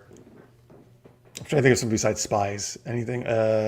How many double O's? How many hacking devices? How many hacking devices? Okay, because that's like the MacGuffin. MacGuffin in this, the ultimate hacking device. Yeah. How many hacking devices out of 4? I'm going to give this a solid 3 hacking devices. I'm going to give it 3. Yeah. 3. I mean, 3 is good, really good, enjoyable film. Mm-hmm. Yeah, so we recommend it, folks. There we go. We both gave it a thumbs up this time. It's the first one so far today. We both agree on. Yeah. Well, we have one more, so you never know. We do. Here's the last one, folks. So thank you for some of you. I know some of you are still sticking around watching. We appreciate it. Appreciate it. Thank you. And even if you haven't seen this movie, you can still, ask us other questions in the chat or talk about movie theater food again if you want. Or Martha, you can talk more about how great Tobey Maguire is. I always like to hear that. Or any other Spider stuff. Well, she saw Red Notice, so maybe she'll have an opinion. Okay, good. So yes, Red Notice. I'm trying not to get distracted by Gal Gadot's dress in that picture. Great dress. Red Notice came out, I think, in December on Netflix. I want to say, yeah, is that right? Yeah. So you can catch it on Netflix right now.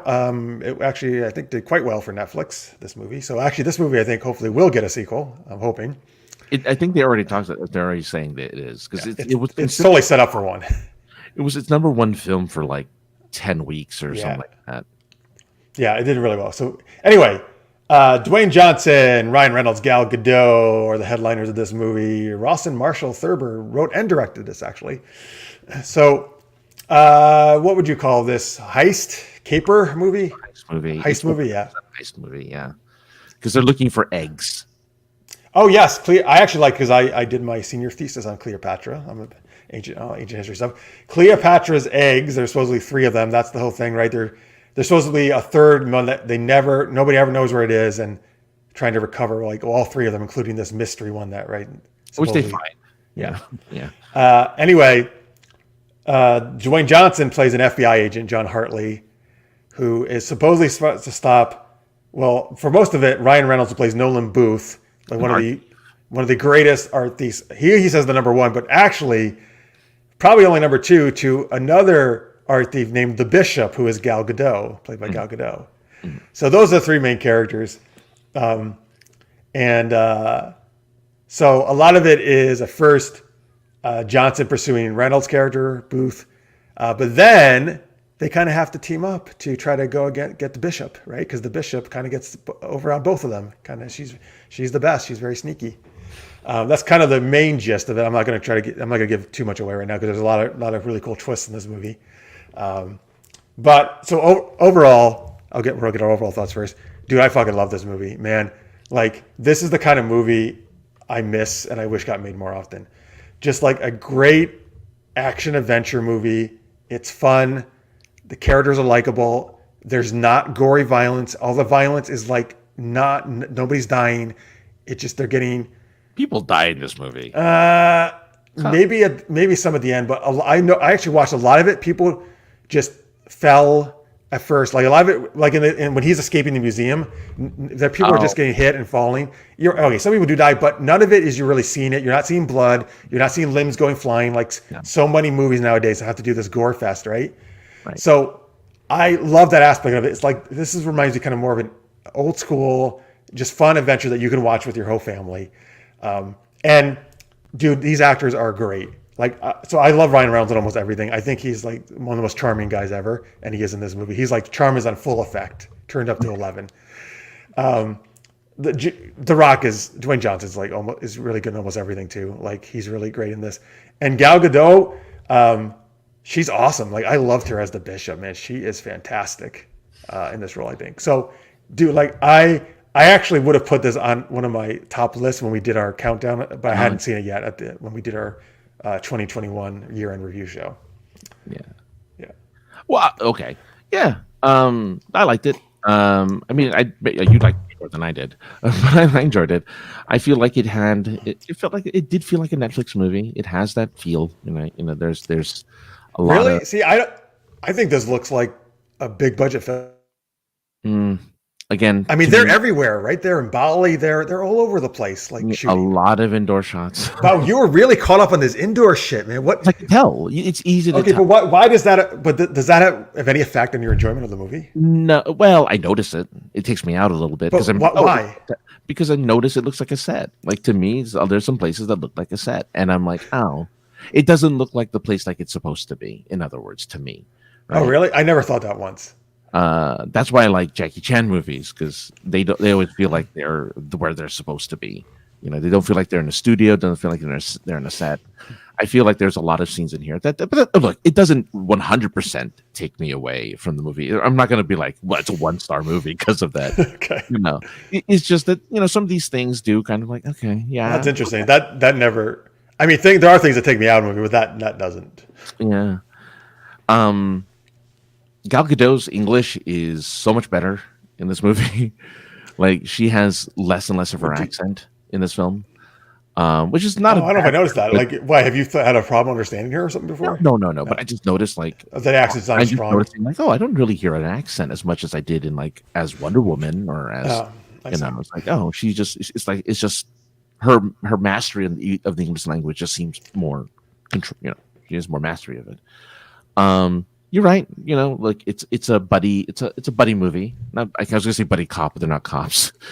But buddy movie, buddy heist movie. Yeah, like it's two people who supposedly hate each other, and like, okay, fine. But yeah, no, it's silly. It never takes itself too seriously ever, which is good, and that's not a bad thing. That's not a negative thing. That's just, it's like, hey, you know what, let's just forget the world exists for an hour and a half, 2 hours, and let's just have a fun little romp in this world that we created. Exactly, man. That's what we need. That's why I loved it so much. And yeah, and I think the action scenes are great. Like they're so well done. This is why also I think it looks like a big budget movie because I mean, they're outside in the Russian thing, even in the inside museum, like that I love that scene so much. Like when he's trying to escape and all that parkour stuff he's basically doing, and through the things like Ryan Reynolds' character is doing through the railing, not the railing, the scaffolding or whatever you want to call it, right? Yeah. Like that was so awesome. Like I think this is great. It's so much fun. When the Rock's chasing him, and just stuff when they're trying to. They have a big gala scene, right? And they're trying to steal it, and then also Gal Gadot has a awesome fight scene with them, right, where she's kicking their asses. Oh yeah. She gets to fry some balls, the Rock's balls, while she's singing downtown. Oh yeah. Electrocution, when she has the electric. Yeah. Which I liked her in this because I wasn't sure about her range and some other stuff I've seen. Mm-hmm. And this, though, she's like a very different character than Wonder Woman. And I really liked her. I thought she was great in this movie. She's in the new Poirot movie. Who? Death in the Nile. Poirot. Oh, Poirot. Oh, Hercule Poirot. Oh. She's in that movie, the Death on the Nile movie. So yes. I'm curious how she's going to do that, because that's more of a serious role, too. Yeah. But I'm a huge fan of her, so I'm really enjoyed her performance in this. Yeah. I mean, my introduction to her was Fast and the Furious. But I liked her in that. That's my introduction, too. I thought she's good in that. Yeah. But yeah, no, I thought, again, it's international, right? You have I love that, like, the two Americans happen to be like The Rock and Ryan Reynolds. Like, I just love that they're like the two Americans in this adventure. Yeah, no, but otherwise, you're right. Like, the action is pretty good. There are some twists and turns. There is a little bit of mystery. There's a little bit of Indiana Jones in the end, right? Oh yeah, when they're going to the of course, tunnel. it's Nazis, of course. Yeah, there's of course Nazis. But when they're trying to find the like secret bunker, the Nazi bunker with all the. They're even in the rail cars. They're even those not rail cars. They're in the Jeeps, the old Jeeps. Oh, right. The tunnel, yeah. So there's a lot of Indiana Jones in this, which is not a bad thing either. No, not a bad thing. No, that it has that feel. I think if I were to give it an issue, I think Gal Gadot's great, but I do think Ryan Reynolds is playing Ryan Reynolds and The Rock is playing The Rock. Like, I do think that. Like, I do feel like they're always kind of playing themselves in movies like this. And even more so now because, again, Ryan Reynolds, very quirky, very quippy, right? He does a lot of quips. He does a lot of, like, little insults and, like, little, like, gestures and, oh, you love me, don't you? And The Rock is annoyed and he's just like, well, I'm not a fan of this. I have to tolerate you. And so it's like, yeah, okay. I mean, I've seen it all before. He's done better things in other movies, but I feel like, oh, that's The Rock. That's Dwayne Johnson, and that's Ryan Reynolds.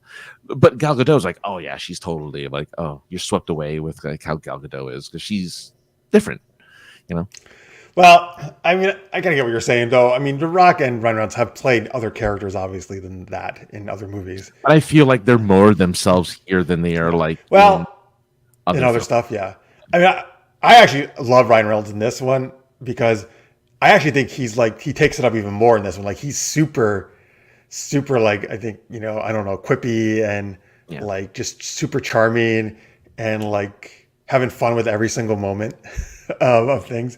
Yeah. And so I don't know. I think it was even more so than other movies I've seen him in. And I don't know. Here's the thing. Like, I can't not like him. Like, I just love him. No, I love the he's guy. So there's certain actors, right? It's like, how can you not want to see this person? Film of 2021. So how can I not? Wait. Free Guy. Oh, Free Guy. Yes, very charming in that too. Yeah, I like him. But here's the thing: in Free Guy, he's different. He is different. This movie, he's him.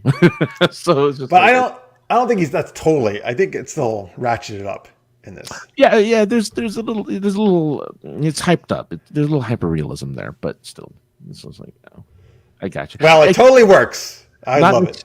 I mean, it's not like a huge knock on the film, but it's just like, I like when he does something a little different. When he's a little less him and a little more someone else.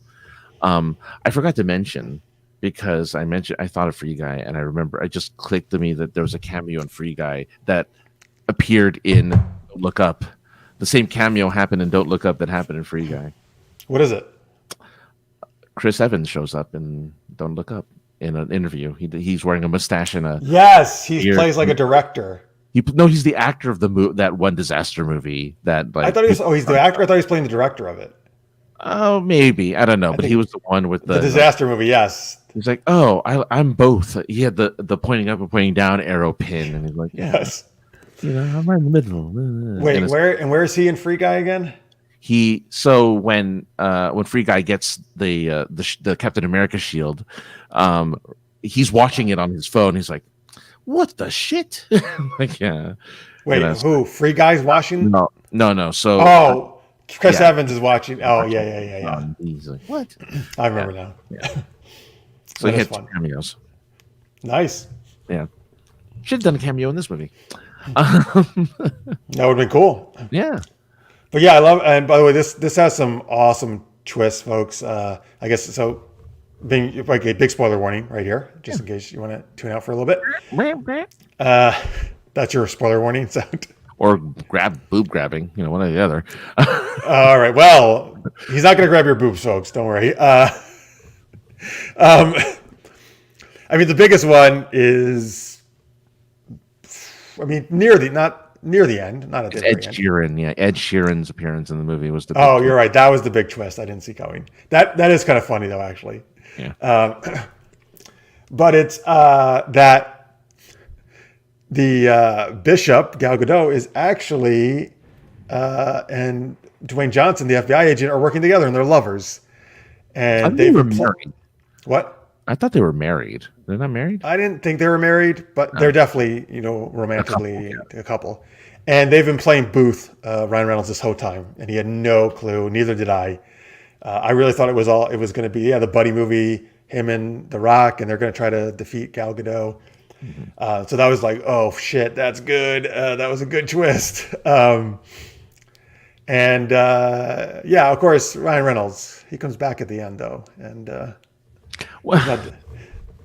so they leave him behind, handcuffed to a tree. Yeah.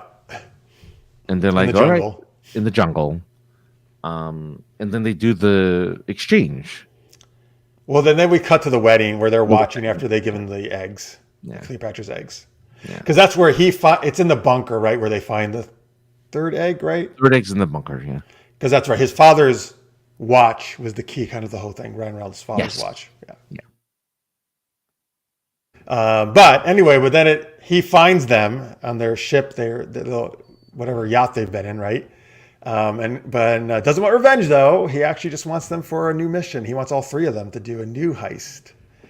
Which at the very end scene we see actually they don't say this, but I know where they are. They're outside the Louvre because I've been there. Oh yeah. They're walking to the pyramid thing in the Louvre. I thought they said they were going to go for the Mona Lisa. That's my opinion.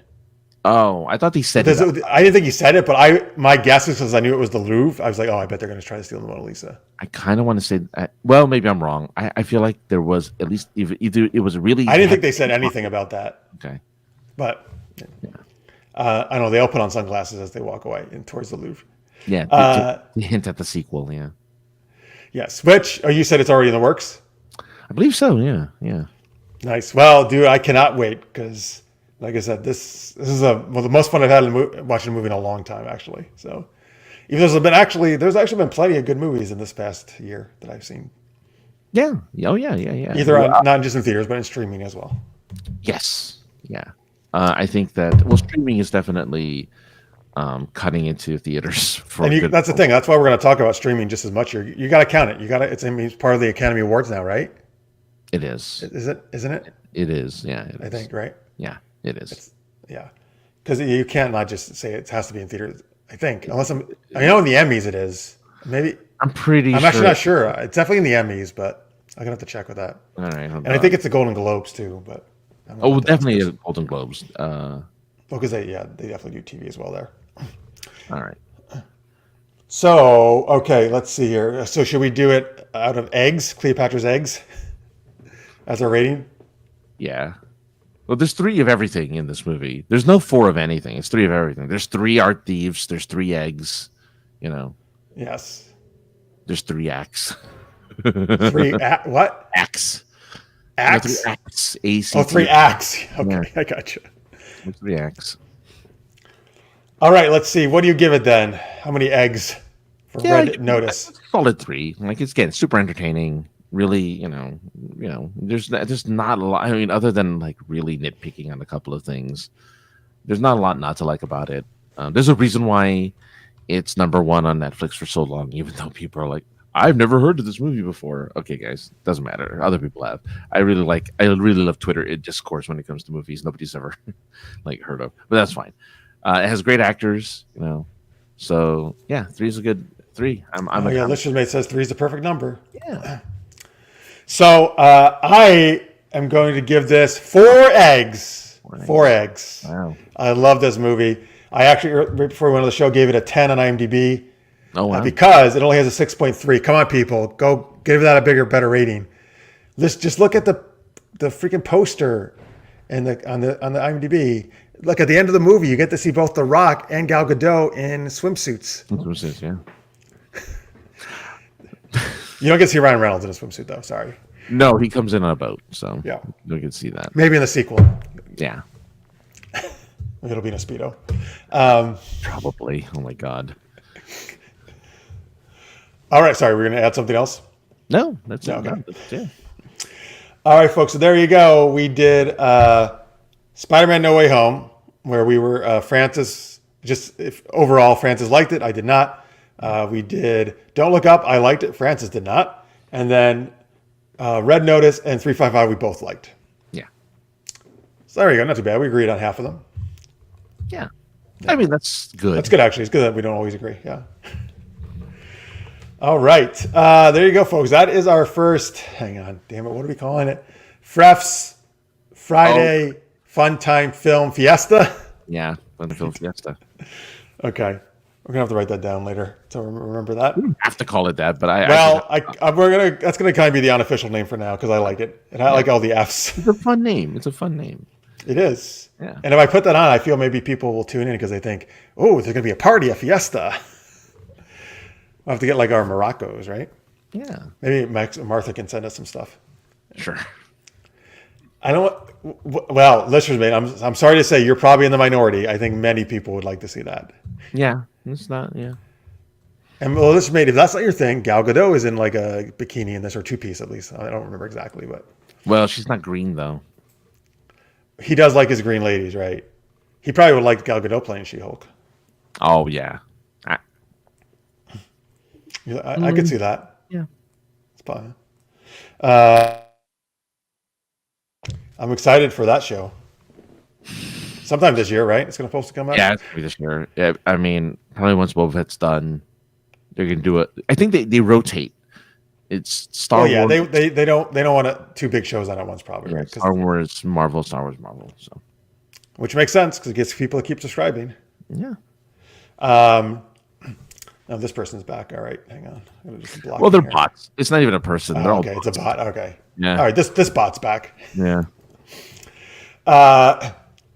So real quick, guess what? Last night I just watched the first episode of Peacemaker on HBO Max, and I really liked it. It's really funny. Yeah, I was told it was good and that I need to watch it. And the intro, I've only seen. Oh my god! The fucking opening credits, maybe the best thing I've ever seen. Opening credits, around and stuff. And have you seen that? I have. I've seen that part. Yeah. The song is just perfect. Like I want to dance around when I'm watching it. Like, oh my god, it's so great. They got the dude that played T-1000 to dance. I'm like, good for them. Oh, Robert Patrick, yes. Yeah. That's like totally James Gunn would come up with an opening like that. Oh yeah, no, I'm interested. I need to catch up on Boba Fett, and then not Boba Fett, Boba Fett. Yeah, Boba Fett. Baba. So, folks, sometimes actually, I just talked about Marks earlier today, and if you want to join us, of course, if you see him in time, we're going to do a DC Action Hour. We haven't done that in a long time, but we're going to do a DC Action Hour. We used to talk about all the CW DC shows. But Crisis on Infinite Earths kind of blew all those up for us. But we're going to do one sometime fairly soon. We're going to talk Peacemaker. We're probably going to talk a little bit of Naomi. Naomi. And Mark is going to talk Superman and Lois. So if you want to join in for that, I'm not because I don't keep up on that. But so we're going to talk about at least those. So we'll tell you when that is. But so we're going to do a new DC Action Hour show. Yay, well, not just a one-time thing every so often. No. Not a continuing. Kind of what DC Action Hours turned into. Oh yeah. As needed. We're not watching shows every week anymore. Gal Gadot should be She-Hulk. Somebody says, I'd even love her if she played the Wicked Witch of the West on a Wizard of Oz remake. Oh, that's funny. Yeah. Plug your book. Oh, hey, point to the book. Oh. I actually wasn't going to plug it today because I plug it so much. But Dragons of a Different Tale is what it's called. 17 Unusual Dragon Tales, which Francis and I have a story in. It's an anthology. Mark's Pyle came up with it, who I just mentioned for DC Action Hour. You can get it on Amazon or Barnes & Noble or Kobo, lots of other places. Ebook, print version. You can also get other places, but you just don't get it on Amazon because they jack the price up. Get it on Barnes & Noble or another place you can find if you go to this link, bookstoread.com/Dragon's Tale. Thanks, Anthony, for the mention. So Oscars didn't streaming movies were not eligible for the Oscars. Interesting. Yeah. Interesting. I wonder. I think at some point they're going to have to change that, right? We said this year is when they're going to change it, so movies can go straight to streaming. Particularly if they want people to actually start watching the Oscars again. Nobody wants to watch the Oscars. It's so funny. It used to be the second highest rated thing of the whole year after the Super Bowl. Yeah. It used to be seriously, like it was like my day of the year, man. Like Oscars, like one time I went to Oscar a couple times to a party to watch That's it. cool. Yeah. And now I just don't give a fucking shit. Like I haven't for years. Yeah. It's all good. Yeah. No I don't watch any award shows anymore. Yeah.